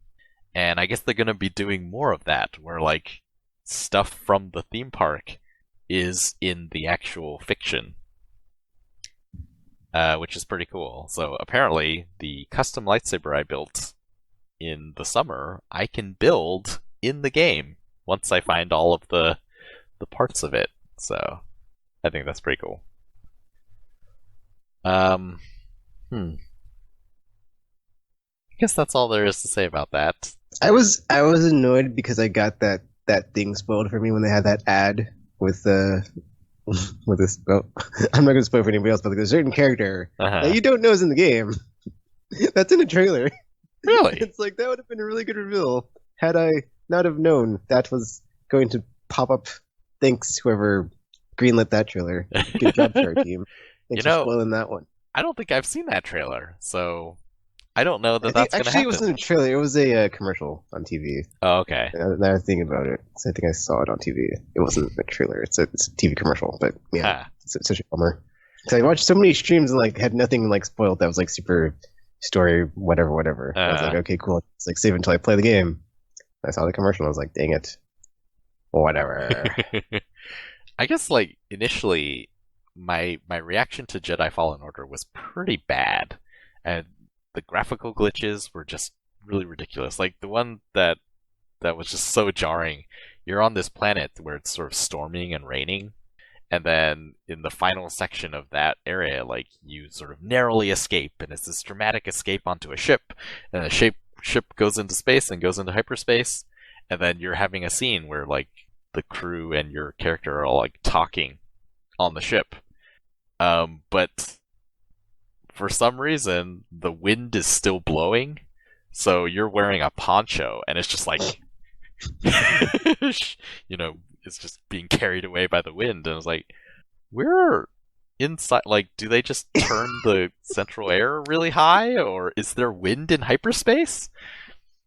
Just like so many little things like that just took me out of it. And then the other thing was, I was most excited about this cool sort of different approach to doing lightsaber combat, where instead of doing, like combos and such as they've done in other games, this one was very much like, the animations are going to matter, and we're doing it as sort of because Jedi aren't supposed to be on the offense, they're supposed to be on sort of like defense, so counterattacking makes a lot of sense. And it's like, yeah, this is going to be really cool. And then you play it, and there's not really that much combat. There's a lot of sort of exploration, and then occasional combat. That's the other thing that like kind of like held me off of like getting, because I was like watching people play. It's like there's a lot of exploratory puzzling going on here. You're like walking around and like platforming, and it's like, this is not. It is not immediately satisfying in the way that I had hoped it would be. I guess, thinking back, like, well, I guess I should have expected it, because they mentioned like Metroidvania was sort of their model for how the game goes, and then I had read previews about how it wasn't going to be, here's the marker of your objective, and then you just sort of know, you follow this path, and you go down this path, and then you're there. And you're just like following markers like you are in so many modern games. It really is like, there is the marker on the map. Looking in the world, you have no way of knowing. It's like, which path am I supposed to take to go and get to that marker? It's like a lot more complicated. Go through certain paths until you have a certain ability. Yeah. That lets you get down it. Yeah. So it's just, I was like, very looking forward to fighting stuff, and then it's like, you don't really get to fight that much stuff. I was like, so, it took a long time to get enough combat experience to be able to do pseudo okay and be able to like progress in the game. Because in the beginning, there's not that much practice, and then suddenly like, now you're fighting this this giant. I fell into a pit on like the second planet, and then it was like, I guess a boss, because like a name and a life bar appeared at the top of the screen. I was like, what's happened? There's no narrative reason for this to be happening. I just fell into a pit. And then, then I just like died over and over again. It's like, okay, so how am I supposed to get better at fighting? And it's like, this is the Dark Souls thing. You get better at fighting by dying and then fighting the same thing over and over again. It's like, gotcha. Of the stuff I did watch on stream, like I saw like 2 Ninth Sister fights, and then they both did look pretty cool and intense. So it's like, at least I don't know like what else is in there, but like the stuff I did see was like pretty cool as far as boss fights go. Combat is really fun. Like when you get it down, you feel super awesome. You're like, that was so cool. There was like a section where I was in like a arena of some sort for some reason, and like you have to fight like bounty hunters or something. It's like, it was so awesome. Gamer tweeted out something about like towards the end it gets a bit bad as far as like the timing of like attacks and stuff though. Is that really the case? Well, I haven't finished it. As I said, like it's pretty tough. Like what happened was early on I sort of thought, well, when I saw sort of the lack of polish and the bugs, I was like, hopefully this is an important enough property that they're gonna patch it. And so I like quit. I was like, well, I'll just wait until they fix the game up a bit, and then I'll come back later. And so, yeah, I spent most of those months playing Death Stranding, and then it wasn't until like more recently that I jumped back into Fallen Order. And it's like, yeah, it seems to be working a bit better, I guess. Like there had been glitches that were like, you can't progress in the game because this thing glitched. That's actually happening to me in Destiny 2 right now, there's one of the obelisks that I can't interact with, and I've looked online, and I guess it's a known issue, so they're Is it working on it. the EDZ one? Yeah, the EDZ one. Okay, yeah, because like sometimes when I go to the EDZ, it's like I'm not always able to interact with that one, and I'm just Yeah. like, what? 'Cause I didn't even like know that was an issue until you said it, but I'm like, I always have issues with that specific one. So So that makes apparently the workaround right now is like, oh, you just like fast travel somewhere else and hope that it loads a different instance of the world, because it's like instances are broken. And it's like, oh. And so I tried doing that, but the thing is, I'm doing it on Stadia because it's faster. And also, like, I don't think I have the obelisks on my PS4 because I didn't buy the expansion. But then the thing is, like, with the player population being a lot lower, like, there's just not as many instances. So often, like, I've never been able to do this before. Like, I was in a public event, and then it, like, cut out. And I got kicked back to orbit. I was like, I don't know what happened. So I reloaded everything, and then, like, I went back down. And the same event was still going on. It was like the same people. It was like, oh my gosh, like somehow I came back to the same event, and I was able to finish it. I was like, that was crazy. That never happens on PlayStation. And so yeah, like I've been trying to do the thing. It's like, logging out and logging back in, and I'll often find myself in the same EDZ that I left. Like the same people will still be there doing so, or I'll. What has become more frequently the case is I'll reload and end up there and see like the same people there trying to interact with the obelisk, and no one can do it. It's like, so yeah, Jedi Fallen Order, pretty fun. Wish it was more polished. Maybe in the sequel. Yeah, I think those are the games I'm going to talk about today, because there are probably more. I just can't think of them. RPG got dropped from the Skype call, and then I tweeted him if he was having Skype issues, and he said, yeah, my internet just crapped out on me. They're doing construction outside, so someone probably jinked something up. Oh no! So of course it's like, he gets internet issues like right before his part to talk. Sorry, RPG. So maybe next time. Yeah. I guess well, I guess we won't talk about the delays, because they seem to make you really sad. We can talk about the delays, chapter 1 time. What has been delayed? So we just heard Cyberpunk got delayed till September. And then before that, we had the Final Fantasy VII Remake delay yesterday. So. Okay, but that was only a month, right? So that one's in Yes, April that's now? the thing. It was just a month. Okay. When it's been longer than that, it stinks. That one This is... one's over 6 months long, so it's like, yeah, that hurts, because Yeah. it's been years of waiting. Years. I mean, 7 Remake has been like... I mean, the problem with the 7 Remake is like it was a tech demo, and then they're like, okay, we're actually going to do it. So it's like, it was really like more of a, oh man, wouldn't it be cool if? And it was like a dream thing, and then it was like the year dreams happened, and then it's happening. So that's actually more recent. Whereas, or maybe it's not, I don't know, but like Cyberpunk has been like teased in like a sweet Yeah. CG trailer, and like, done when it's done. That's your thing. It's like they're on Valve time. So it's like, I mean, that's the thing. So is wrong. They had a release date. They announced a release date. So it's like, you're like, it's coming. It's happening. Keanu Reeves is on stage. It's like, oh man. And then even he said it. He's like, release date is blah, blah, blah. And it's like, I mean, we may all still be breathtaking, but that game is delayed. So I'm very sad. But it's Very whatever. sad. At least it's like still in the same year. But now I'm just like, you know what?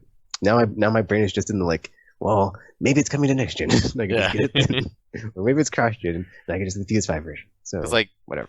the other one that got pushed to September was Marvel's Avengers. Avengers, right? Yeah. Crystal Dynamics, which But I don't care about that game. So the more I see of it, the more I'm like, this looks like a bit too much like a Destiny game. It So I does seem think like our a game to service Destiny. game, which this gen has like yet to be a slam dunk or touchdown for me. I mean, maybe Dauntless, but that was a free to play game, so I spent no money on it. So it's like I kind of don't count that. I had this whole discussion on Twitter with Sinister Dragon the other day. I was like, you know what? I think that's what it is. It's like I spend money on a game, and I have expectations of like what I'm getting out of that experience. If it's like whatever genre it is, and if it just is a loot game or whatever, I know what I want from that game. And if it doesn't give it to me, then I'm gonna be upset. And Destiny's dropping the effing ball. So yeah. Whereas Monster Hunter, which I would not say is a game as a service game, but Sinister Dragon was like, oh, kind of like Monster Hunter. I was like, not the same thing. Apples and oranges, man. But yeah. So Yeah, that's why every time I see a game that's like kind of like Destiny, I'm like, because I've had such a bad experience. I'm just like, I just am immediately off ramp. I'm just like, no thanks. Been there, done that. Not going back ever again, unless it's a Mass Effect. That's like the only thing that it could be that I'd be like, you know what, I'm down for if I'm like a N7 operative or a Alliance operative or an Asari operative in the Mass Effect universe, and just like making my character with like sweet stuff from that universe and like gear and weapons and whatever, like class from. Oh man, see that. I remember back in the day we did some episode like that where it's like, dream game, blah blah blah, and I was like, well, it was like Destiny but with Mass Effect, so that'd be great, but now with Bauer and the state that they're in, I don't think it's gonna happen. So, Man. So you saw your PlayStation like roundup for the year, right? oh yeah, I did. My second most played game on that was Anthem at 100 hours. Yeah, it's weird. Like my third most was like Gran Turismo Sport, and I was like, what?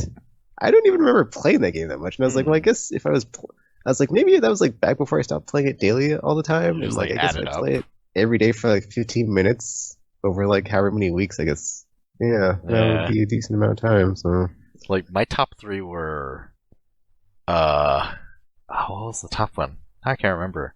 It was Anthem and Death Stranding was third. The first one was jeez, I can't remember what it was. Only 3 games too. But I was very surprised. I was like, really? Anthem? At 100 and I think it was like 130 hours or something, and then was it a VR game? Maybe no, probably wasn't a VR no, game. it I'm wasn't. trying to think like what did Tropic play a lot of, but it's like I don't. oh, think it might have been played- Overwatch actually. Yeah, I think it was like Overwatch, Anthem, and Death Stranding. Oh, mine was Monster Hunter World, Destiny 2, and then Gran Turismo Sport, which like I was like, Gran Turismo Sport? What? I didn't remember playing that game very much. Whatever. It was really crazy. But yeah, so now if those two are pushed back to September, it does start making you think like cross-gen is going to be a really big possibility. Especially, I think it was this week or maybe last week. There was some news report that said like Xbox is saying that Oh yeah, I saw that. Like the first 2 years or something, right? yeah, they're not going to do any Xbox Series X exclusives. It's all going to be, everything will be on the Xbox platform, but there aren't going to be any exclusives, and that seems insane to me. I agree. Because like, isn't the whole point? Well, actually, I guess what that says to me is that the Xbox Series X is going to be really expensive, and they don't really care that much because it's like, well, you'll be able to play those games on your X. What is it called? Now that's very confusing. Xbox Series X is the newest, not out. Xbox One X, is that what it's called? Mhm. Is the powerful version of the Xbox One.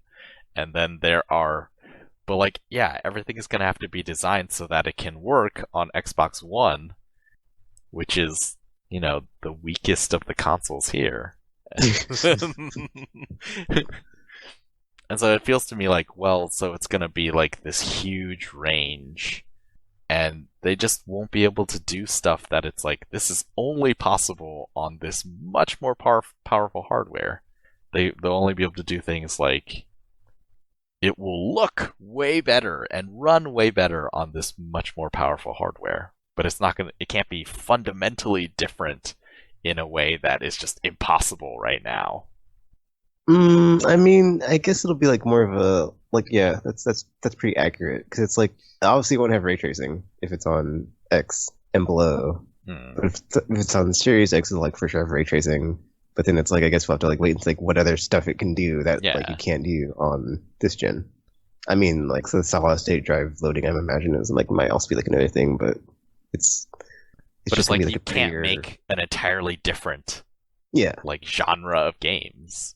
There was a Digital Foundry video they put out recently, like a couple, like within the last week, where they were talking about examples they gave for like the Shadow of Mordor and Far Cry 4. If you look at the Xbox 360 and PC version of those games versus like the PS4 version and Xbox One version, it's like you don't want to play the last gen version of those games because not stable frame rate and just not a good experience compared to the current gen stuff. Like the stuff I remember was Call of Duty 2 came out on the 360, right? That was like it was near launch of the 360 Call of Duty 2. Yeah.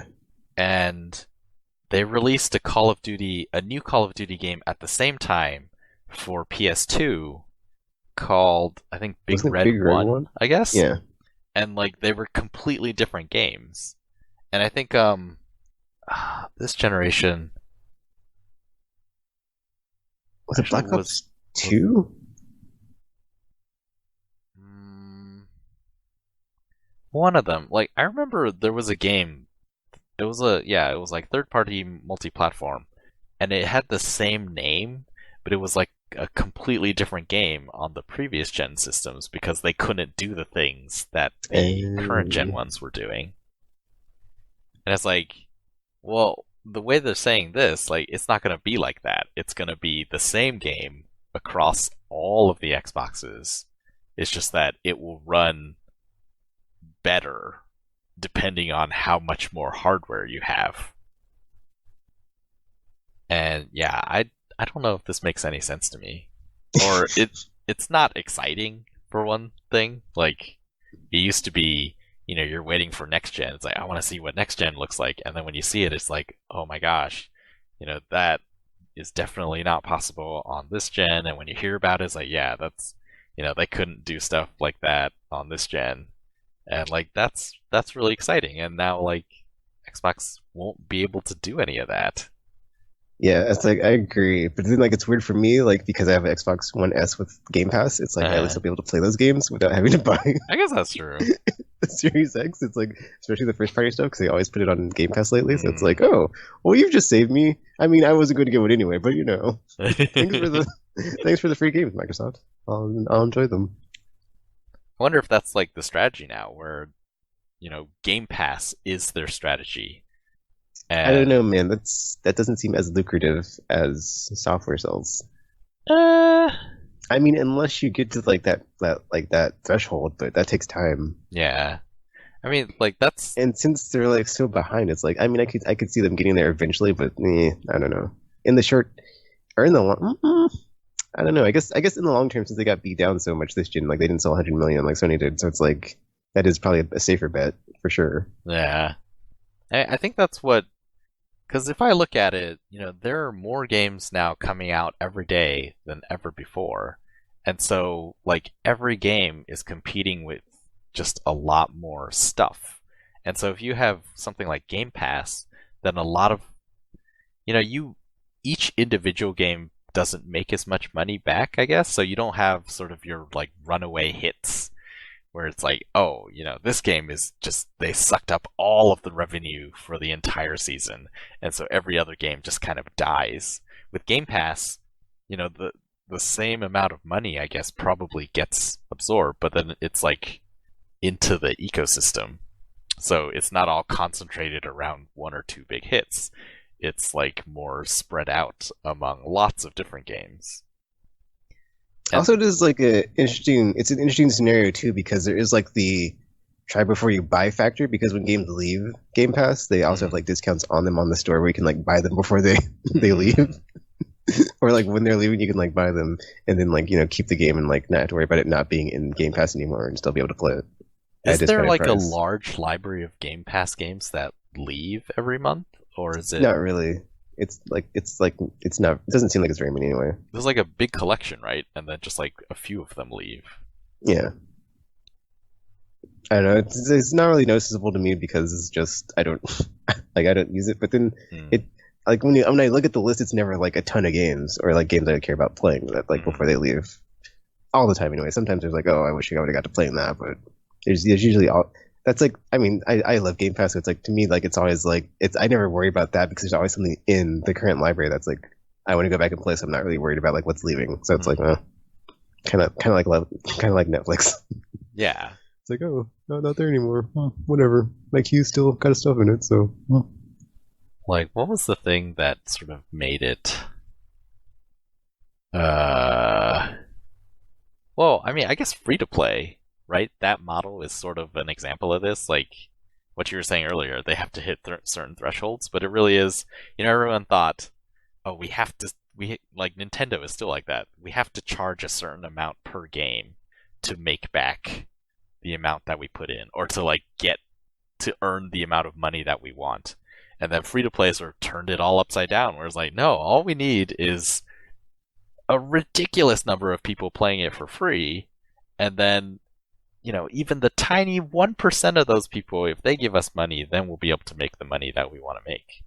See, I'm curious about like how that works, because it seems very feast or famine. Because like nobody saw Fortnite coming, but it was like so huge. But I think principally one of the main reasons why that was because it was free to play. Like if that game wasn't free, I don't know if it would have been as big. Yeah. Because they were. But then it's like now that people are like there's like they have that like giant base of players, and then like the very few that do spend on it is like making them so much money now. Yeah. It's like, man, so weird to me. I think Game Pass like might be like that's what maybe they're going for. Because it is like a super good deal. Even if you're buying it not discounted, like Game Pass is a really good deal. Mm-hmm. And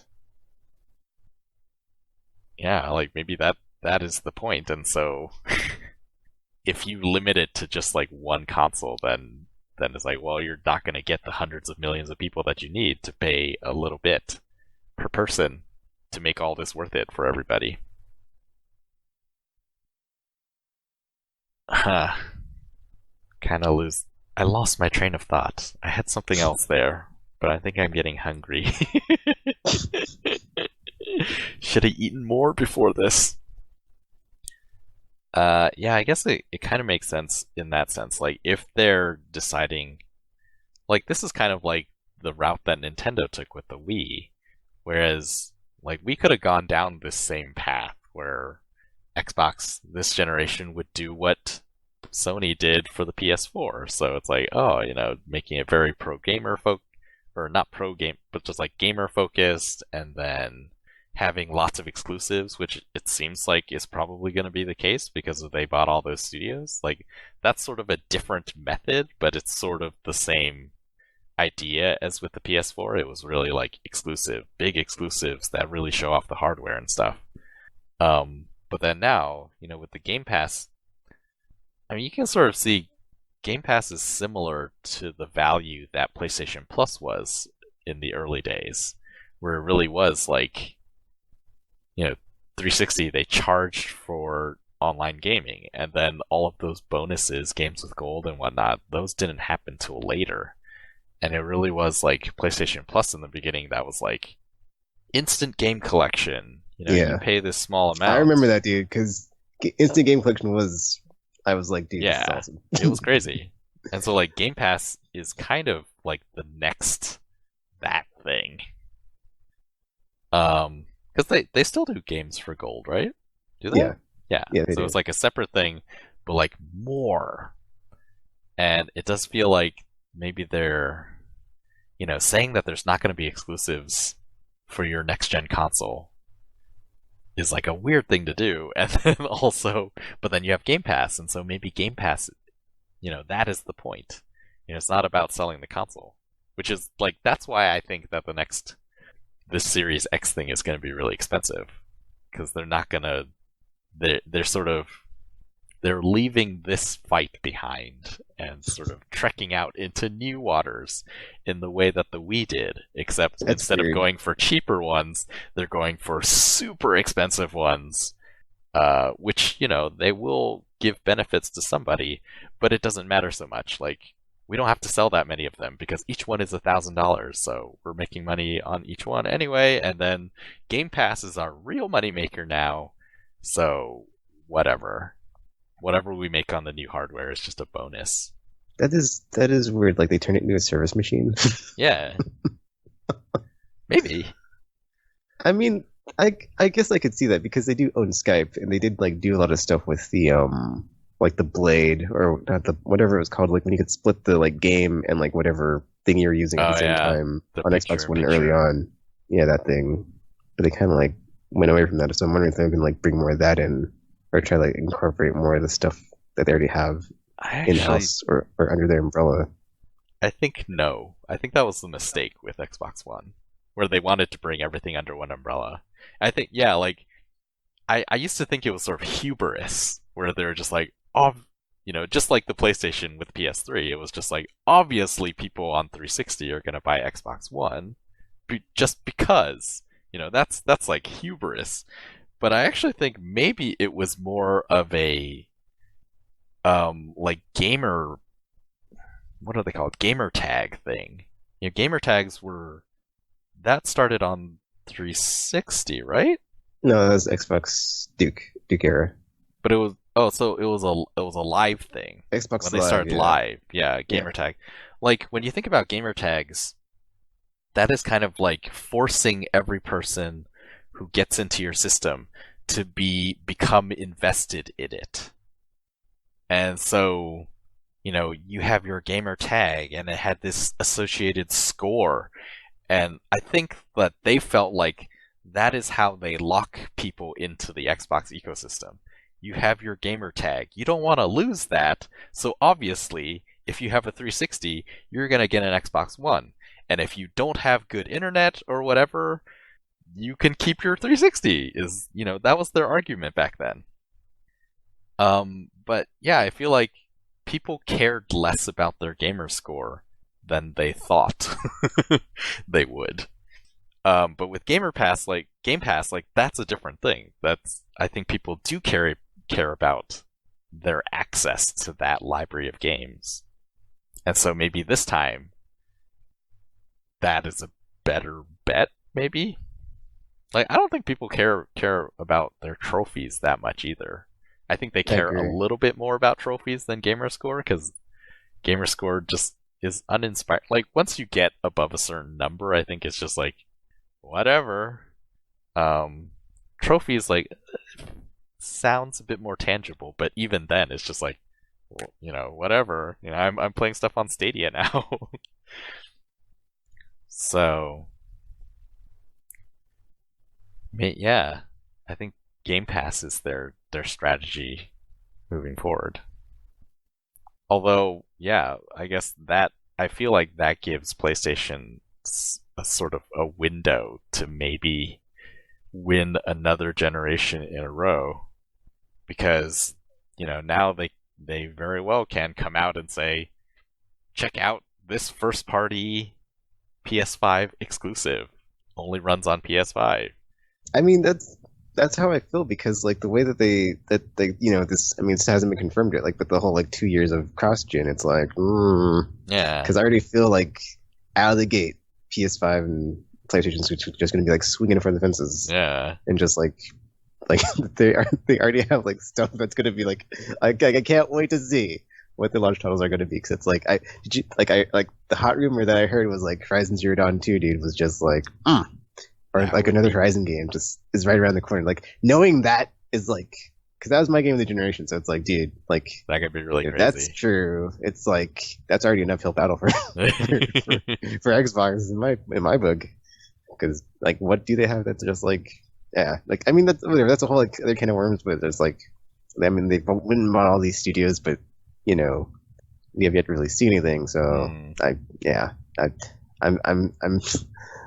mean, we still like don't know any like hard details, but I am very certain that would be a bad way to like start the gen for them. It's just like having just like a hard just like all the games you can get anywhere, no matter what hardware it's on.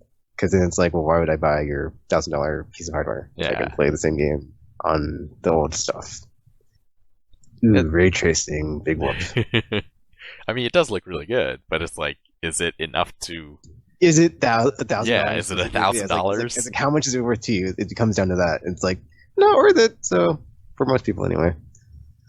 Or at least like when you have a competitor that's like, well, or you could play, on PS5 and play this game that looks like this, that does this, or like the third-party games do this that you can't get here. So it's like it's back to that thing. So Yep. It's just, man, it's a really baffling strategy to me. It's like they keep coming out and saying most powerful console, and then Xbox One X, yeah, it's the most powerful console, but it's also shackled to the least powerful console. yeah.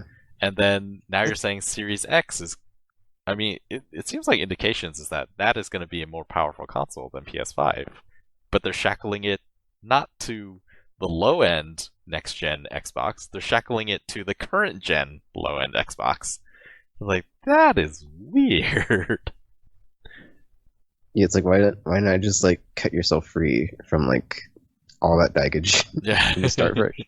Like you already got kind of like trounced anyway from your competitor selling 100 million units, so it's like you might as well take the loss anyway. So. Yeah. I don't know, man. That's- Guess we'll see. Guess we will see. Yeah, PlayStation 5. What did we see in the last 6 months? I guess like the logo was unveiled at CES. There was that Gearbox game, I think. That was like a Oh yeah, at God the Game something Awards. something. Yeah, Godfall, I think it's called. which to me looked like Destiny with swords. Yeah. What I thought when I saw it. It's like they're guardians, but they use, or I guess melee weaponry. I guess really it was not particularly exciting to see. Yeah, it wasn't excited to me either. As I saw it and I didn't retweet it. I was Yeah. like, eh. What was the first next gen console game revealed for the current generation was oh no, it wasn't. It was the first one revealed for the PS3, Xbox 360 era. It was Dark Sector, which Oh, yeah, I later remember came that. out as a totally different game.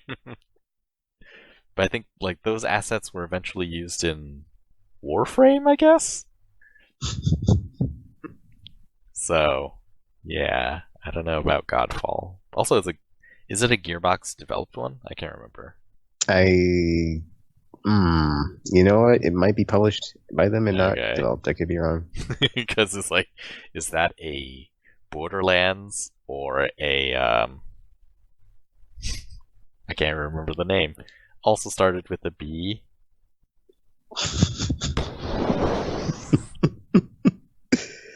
I'm looking it up on. And I actually have that game I too. know. I was one of the few people who played it. It's developed by Counterplay, published by Gearbox. Okay. Man, what was that game called? What game are you trying to think of? It was the other Gearbox game. Oh, that like the not Overwatch. Yeah. It's funny because I could always. It's the geez, I'll look it up. I can't. Something. It's like badasses, heroes. Yeah. Different kind of. Battleborn. Battleborn. That's right. Man. Well, it doesn't matter It's the because whole- it's they're not the whole, developing like Blur, and whatchamacallit, Split Second. Split Second, yeah, thing. Yeah. So similar but different. Yep. Yeah, I guess there wasn't that much concrete next gen news. there's been leaks that I can't really speak to because it was very technical. I was like, I don't know, whatever, something.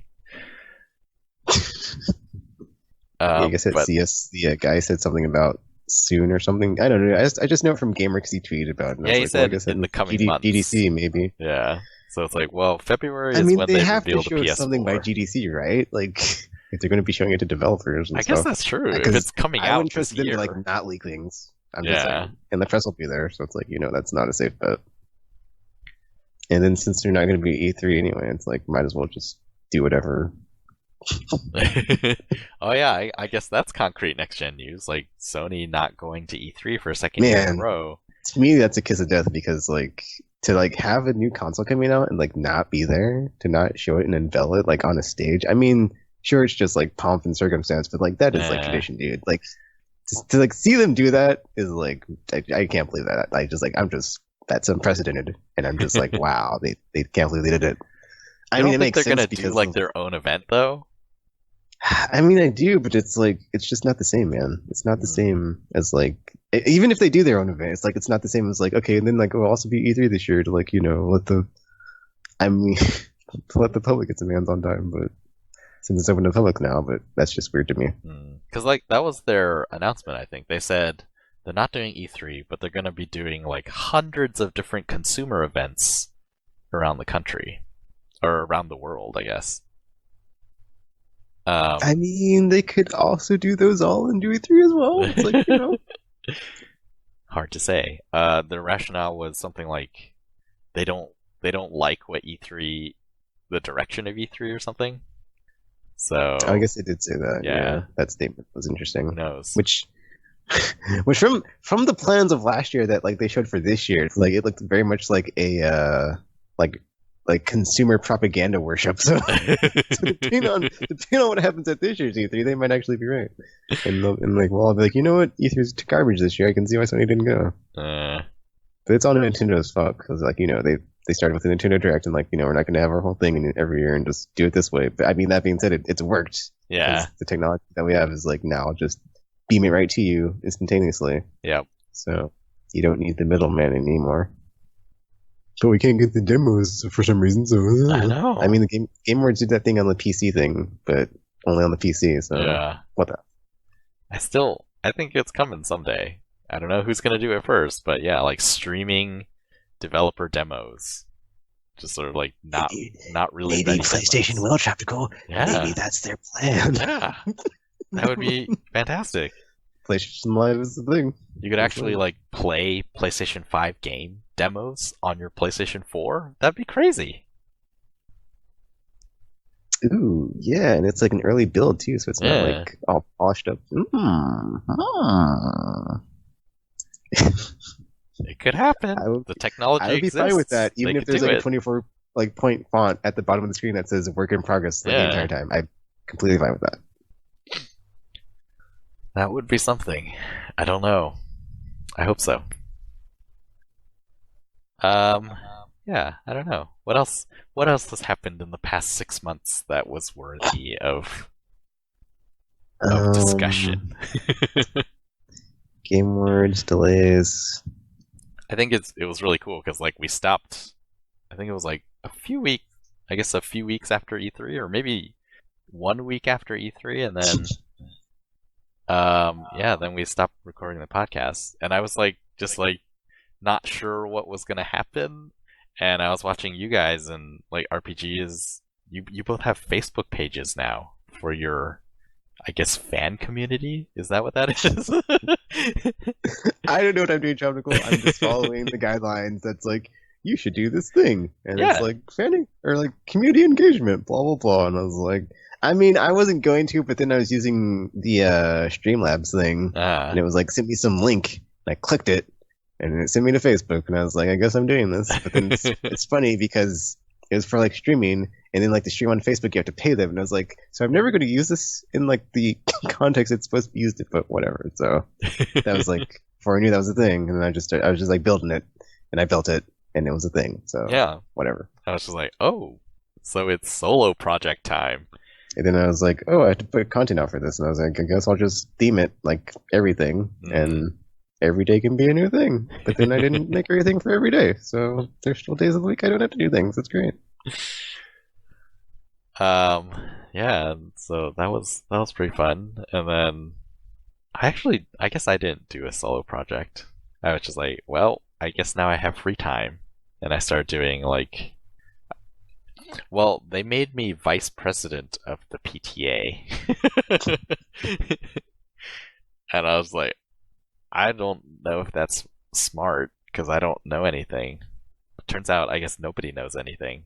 If the PTA board were to die in a car crash, unfortunately, they would have to start from scratch because the knowledge is only in people's brains, I guess. Oh, I guess there was the. Oh, never mind. Continue. I was thinking of the news. There wasn't anything big. Yeah, I can't really think of anything else. Like Game Awards happened in December, right? But I can't think of. Was there anything cool there that was revealed? Like, Walking Dead 2. I mean, sorry, not Walking Dead. Wolf Among Us season 2. okay, That but, was there's was like awesome. nothing. We don't know anything. We just know that it's happening. So that's Well, exciting. I it's suppose. better than it like being in the pile of ashes. Yeah. That is Telltale's legacy, or not legacy, but like that is Telltale Studios now.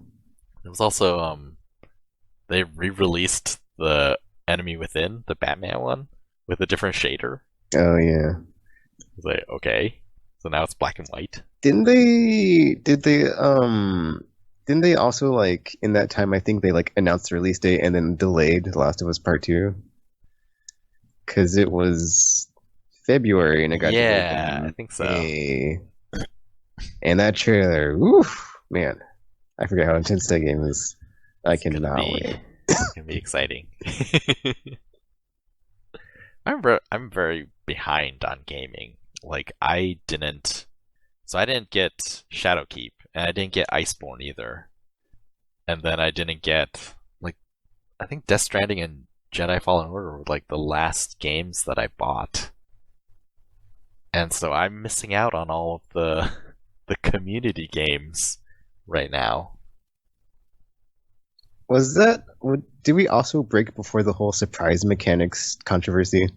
Surprise picking. Was that for the microtransactions for EA when they're under scrutiny from the European government or whatever that's looking into it, the whole microtransactions thing? I think we talked about it before, but I don't think we talked about like that specific quote where it was like, they're surprise mechanics. They're not whatever. I'm interested to see where that goes this year, because it's like they're on the ropes. It's like that was really bad. Like, just man, it's like it's like what happens, and then B, like what is the consequence to us as users? Yeah. When it's like they can't just like implement a money goes in, nothing comes out system. I'm just like what other evil things do they have planned? That's like, oh, you thought that was bad. Yeah, I've noticed some things that seem to be turning for the better. Like, there's more.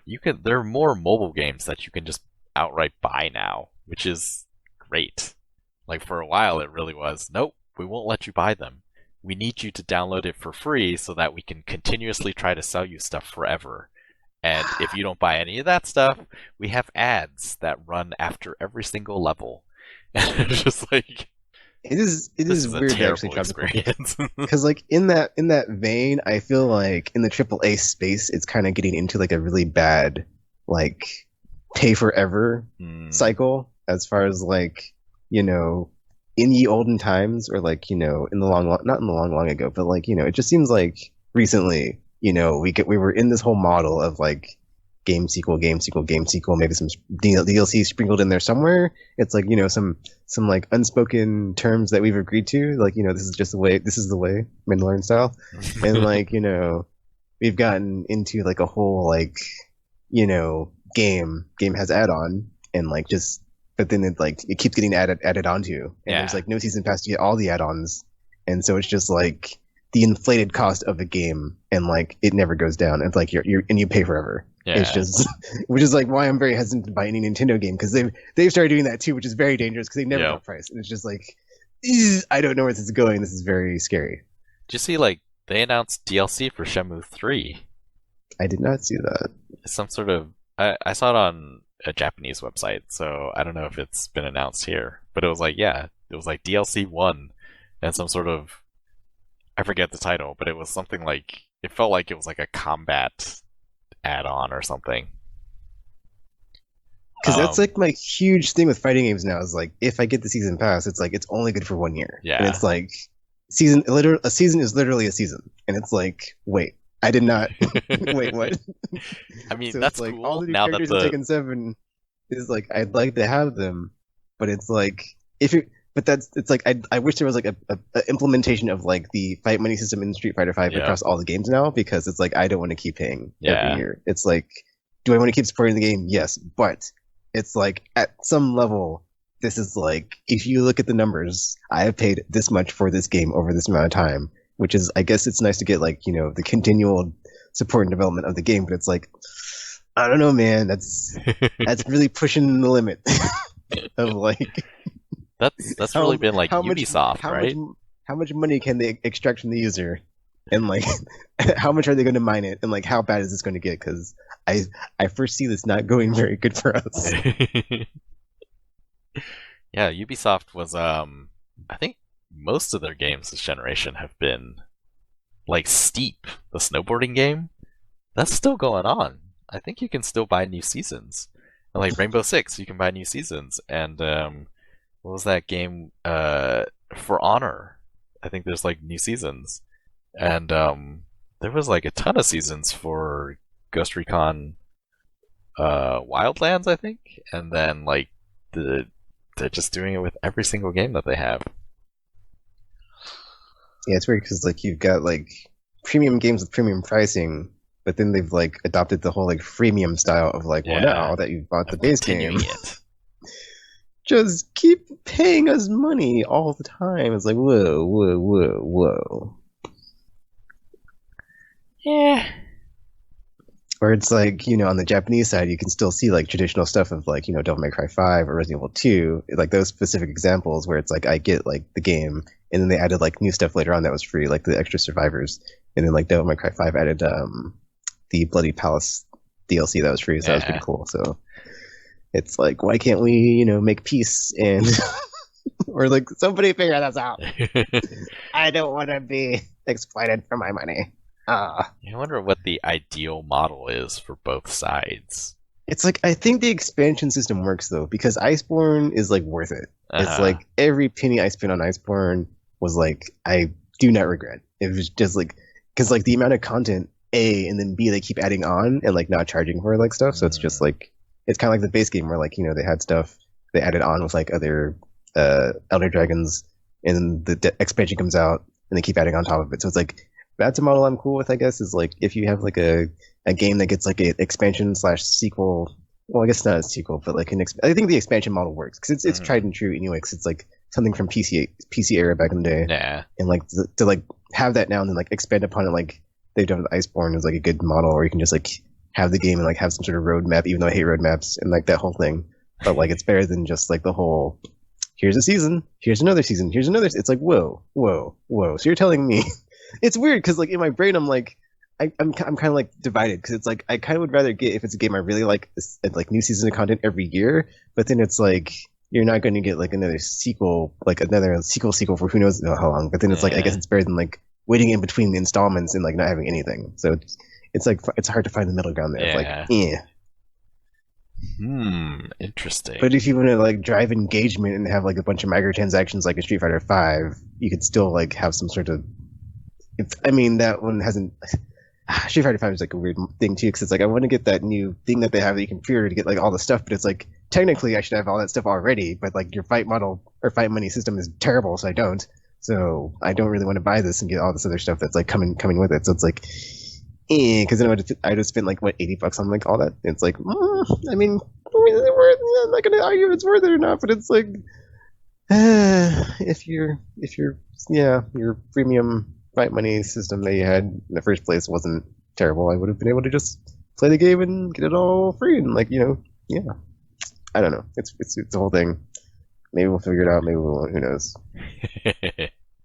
It's a whole thing. It could be its own segment of the show, of the podcast, sometime in the future. I guess also, I guess when season passes are done right, like Borderlands still does the thing where it's like you buy the season pass and that's like, here's. But now I'm wondering, will they have a season 2? So it's like, I guess we'll wait and see. But who knows? Who knows? I guess part of it is that value. Like Borderlands, you feel like because you're getting more story stuff and you're getting more. It's just like it's like the base game, but I think that's also it, is like what is the actual content in the stuff or in the season pass that you're getting. And like usually for me, since I'm a story person, it's like I just want more story. But usually it's just like more decorations, and not story stuff or characters and stages and not story stuff. So it's like, or like the game gets patched and I can like play these people online and like see the character, but I can't use the character myself. So it's like, what's up with that? Yeah. It's like, this costs me nothing to get beat by this character, but to use this character, I have to fork up the money. Well, someday. So you're studying Unity now? I saw. I've been studying Unity. Just I haven't. After I started last year, I'm trying to think because it's like I think I just stopped trying. I didn't go back to it. So then this year I downloaded an app on my phone, and so it's like I'm trying to like every day do that, and then eventually I'm going to be going back to doing the Unity thing too. Every day I'm trying to like get through it, learn it, and then finally know how to do all that stuff. But we'll see. Cool. But at least like with the app on my phone, like if I do it every day, I can like at least have some sort of like coding every day going on, as opposed to like months and months where I didn't do anything last year. And then there's so many games in the fourth quarter where it's just like, ugh, I'm not gonna. It's like that's the problem I have right now. Is like I have all these things I need to be doing and not playing games, and it's just like I guess I will finally learn the lesson of responsible adult and like not do the thing I want to do because I want to have a hedonistic brain reaction and just get to the work of doing things. Yay. Keep the hedonistic part though, because you need motivation. See, like right for me, right now I want to be able to be hedonistic. And in order to do that, I need to do responsible adult things so that I can sustain a hedonistic lifestyle into the future.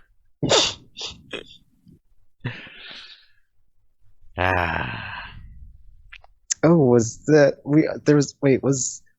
also I think during the break the whole Hong Kong Blizzard fiasco as well? I think. Wasn't it? I think we may have talked about it, but then, well, because BlizzCon was late in the year, yeah. Okay, I think that's what happened. Is Which like is when they actually Blizzard responded, and it was like responded. Yeah. Hey, we're getting Diablo 4, so yeah. I'm not really sure. For a while, I was like, oh, I don't feel like playing anything that's Blizzard's just because of this, But then, I read more, and it's just like, it's a tricky thing. And I think sometimes when people who are not directly involved with stuff say things that, seem really heartless, it's not that they're heartless, it's just that they don't care that much about it, because it doesn't affect them at all. And it's like, well, maybe everything should affect everyone, because it kind of does. And yet...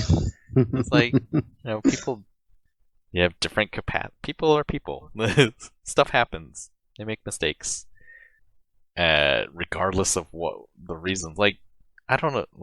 Regardless of reasons, I think, yes, there should be consequences. But also, like, there are reasons. And so, I'm not, like, right now, I'm not really sure where I land on these things.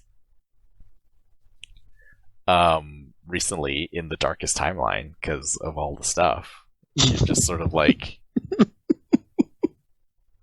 there's like the thing that would feel good as like get your retribution and all that, but then, someone has to be the adult in the room, and so you don't get to do the thing that feels good. You got to do the thing that makes sure that everyone gets out of this. Which is why I need to. Yeah, that's why it's like. Well, I mean, I have figured out a way where it's like I've got my whole structure of like daily things I do. So it's like Saturday and Sunday I'm free. So it's like that's when other things happen, and I can still do coding then too. But it's like every day it's like wake up, eat. I got some coding to do. Then I got depending on the day it is, maybe some workout stuff, maybe. And then, I can stream still too. So it's like, but I'll just do it later on in the day because I don't have to do it right away and then lose all productivity for the day. Because that's what happens when I do that. It's like, guess what I'm doing today? Playing a game. What happens when I play a game? Nothing else gets done. Literally. It's like, oh, that was a nice 12 hours, but what did we really accomplish, Tekken? Got some sweet loot. That's not going to help you in real life, Tekken. You can't take that virtual gear out into the real world. That's not how that works, dude. You're right, frontal lobe. You're right. And then we built our schedule to do things. So yeah, I don't know. Blizzard as a developer, I don't feel as excited about them as I once did. So, there was definitely effect, but I'm not sort of boycotting them or anything. Mostly because I don't think boycotts are a thing in the modern world. It doesn't really work. It's like they're so insulated that they can just throw off pieces of their insulation, and it's like, well, Rise of nothing Skywalker happened. says hi. Oh man, you said that. I'm like, oh yeah, random minutes. How'd that go? Still made $1 billion, I see. So it's like, yeah, I don't think boycotts aren't real. I think it's just hard to implement because of the connection between people. It's like it's like the link in the chain, and there's so many chains. It's like it's very hard for it to be effective. Yeah, like maybe because they always say like vote with your wallet. I was like, well, that doesn't make any sense anymore. Because like if they start losing money, who do they let go of first? It's just like the poor people at the bottom. It's like that is the insulation that they build up. It's just like there's so much of it that you can't, voting with your wallet doesn't do anything. Anywho, it's getting pretty aimless here. Why did anyway, that was weird. Yeah, it's getting aimless. Do you have anything else? I don't have anything else. I actually didn't prepare anything today. I don't have anything, but I'm like going through stuff that like happened. Half-Life Alex happened. Didn't talk about that. What else happened? Half-Life Alex. Half-Life Alex. Oh yes, the VR Half-Life 3 is happening.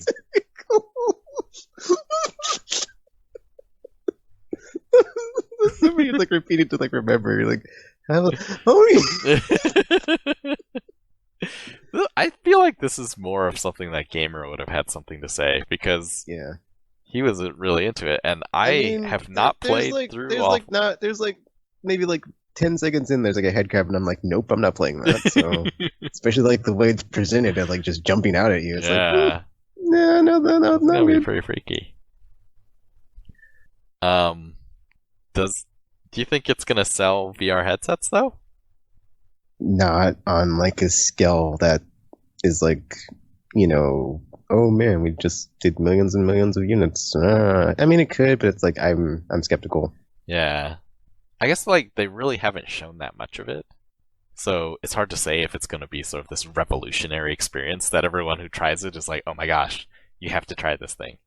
But I'm finding it really hard to imagine what that could be.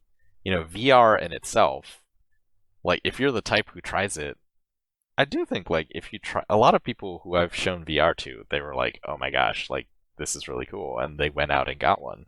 But then, for the people who haven't been affected in that way by VR, like what could they possibly do that would convince those people that it's like, oh, this is, killer app, I must get it now. I agree. I think we're like beyond the era of killer apps. I don't think they really exist anymore because it's like, because there is like such a like with like the age of like the gaming population, since like most of us are in like the 30s or higher in like the majority. It's like I feel like as you've played games over that time, you have like what you like. So it's like it's hard to have like an impression on something that's like either you haven't seen anything like it before, or it's just like completely new, and be like, oh, I'm sold on this. It's like. Probably the odds of that happening are probably like not going to happen. Yeah. As far as like that portion of the gaming population, younger people maybe, but it's like I don't see it happening. So it's like I think for like VR, it's like because at least on PlayStation VR anyway. Like I think like the way that they did it was like having like the broad spectrum of experiences like is the way to go because someone can like play something that's like that speaks to them. Like even if they don't like Beat Saber, maybe they like Thumper, or maybe they like Riz, or maybe they like Tetris, whatever. It's like eventually down the line there will be something that's like that looks cool, that looks neat. I want to try that. Like Resident Evil 7 is super intense, so like there's a whole spectrum of like experiences, and like that's just like the way that their software library works on their hardware anyway. So it's like using that strategy is just like what they should keep doing going forward, because like that's just what they should do in my opinion, because it just is like a really good strategy and it works. So no reason to abandon it. Yep. As opposed to like, what's the one thing we could put all our resources into that's going to be a hit? And then like if it doesn't happen, it's like that was a waste of time and money, and you're never going to get it back. So whatever. So. Do you think if it was Half-Life 3, it would sell a lot of VR headsets? Ooh, I think it would just from name recognition, honestly. So, but me personally, I wouldn't buy it if it was VR because it's just that's expensive anyway, and I think I'm just not. In the PS5 era, I'm not trying to spend money on anything that's not a PS5, so it's like, sorry, Valve. Not this time. If, for example, it was like Final Fantasy VII Remake VR. Oh, I see what you're saying. Like if they tried to like match it with like a brand that's like a headliner. I honestly don't think that's a good way to go either, because then like you're like the property that you're adapting, you're kind of hamstringing by making it have to be VR and like shoehorn in like all that tech to like make it run in that specific instance for that experience versus like having it be an actual what the next like, iteration of that would be. Because I think like the name recognition would only get you so far, I guess. Yeah. And then you would have to actually make a really good whatever it is. Because you can still, in people's eyes, you can still ruin brands. So. Oh man, there's probably like so many examples of that too, as far as like a game that was like on the Wii that we never got like another version of since then or something. That's like, man, remember that time they made that Lycan version of whatever game and we haven't seen it since or something? Or just, man, stuff like that. Or like Connect even to an extent. Is there something? There's probably something like that. I just can't think of it. But like stuff like that. It's just like, you bring it out instead of like making an actual next version of whatever the game was before. You just make something to show off technology that's not really implemented well for like what the game was before you did that. I think Until Dawn. Kind of like Zelda's crossbow training, I guess. Oh yeah, Zelda like crossbow training that we'll probably never see again. Yeah, Until Dawn's Rush of Blood is like a totally different. Oh, there you go. Version of Until Dawn. Oh man, speaking of Until Dawn, I'm so glad like we have like a yearly Man of Medan game. So that's coming, I think soon too, because the date on the trailer was like, well, not soon, but like just knowing that that's every year makes me happy. So that's pretty cool. I'm glad that's a thing. I would also say I'm glad that's not a thing like a lot of other games are doing, because I would not be able to afford it if there's like a new version of a game that I liked every year for like every series, which I think also ties into like the whole why we need to slow it down on season passes. It's like there's only so much money and time I have every year. Okay. Or I guess like when like certain series make like fighting games, like the Castlevania fighting game.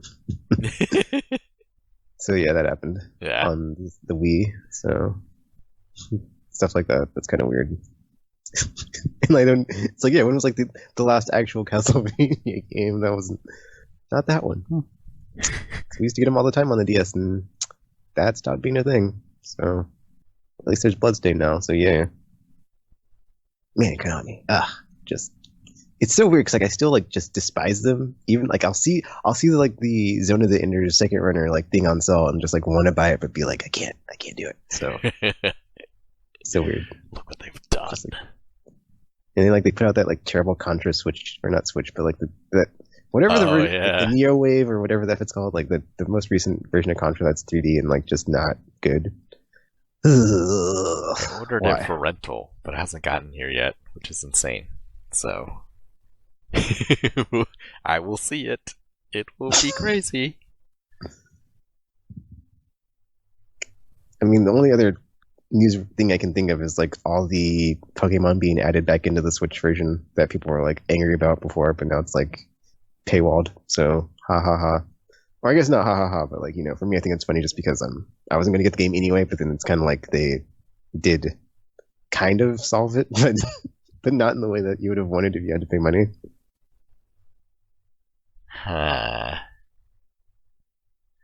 Yeah, I have nothing to say about Pokemon.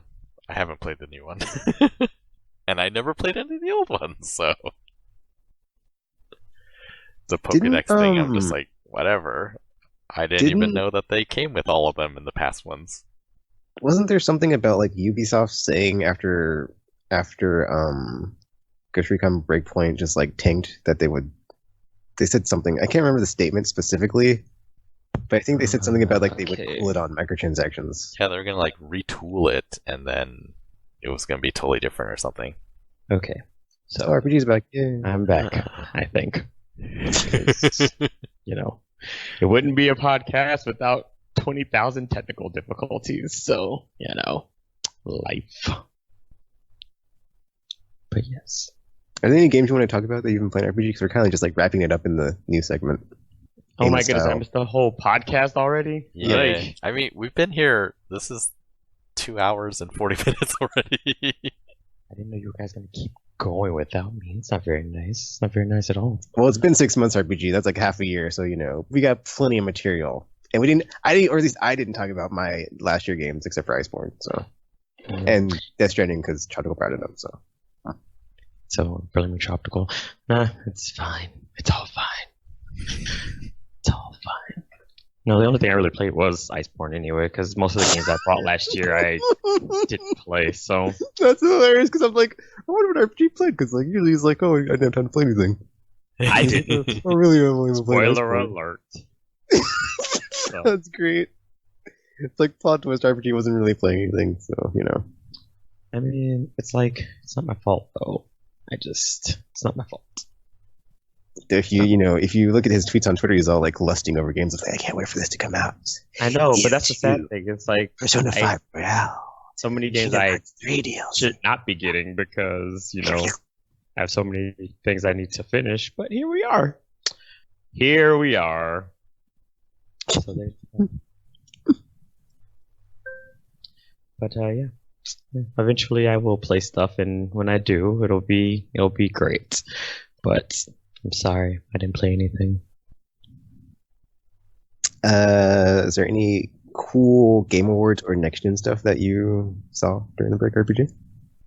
Oh, the Game Awards were a thing. I forgot about that. Oh, crap. No, I missed everything now. It's too late. Moments past. Sigh. I'm sad now. Cool. Okie dokie then. Yeah, I'm getting hungry, so... Tropical needs food badly. We must. I need food badly. Remember when that trend was like a thing for every game that was getting released? I know. Well, it was just the one site. Releases.com. Oh yeah, because it's the only one we use. Yes. Oh, we should figure that. We should figure out podcast stuff again. I wasn't really Quote of the episode. When the month started going by, I was like, it kind of makes sense to me. I mean, like, the Darkest Timeline is getting really bad, and just, like, this entire exercise feels more and more futile. But then, no, it was fun. Today was fun. I think we should do it. It's a nice outlet and such. Oh yes, Tropical. It is. Otherwise, I end up with like hour-long chat with Tekkens, and I'm like, man, why am I talking for so long? Oh, because I haven't podcasted in like 6 months. Sorry, you got to get it out of me somehow, because otherwise it just builds and builds and builds.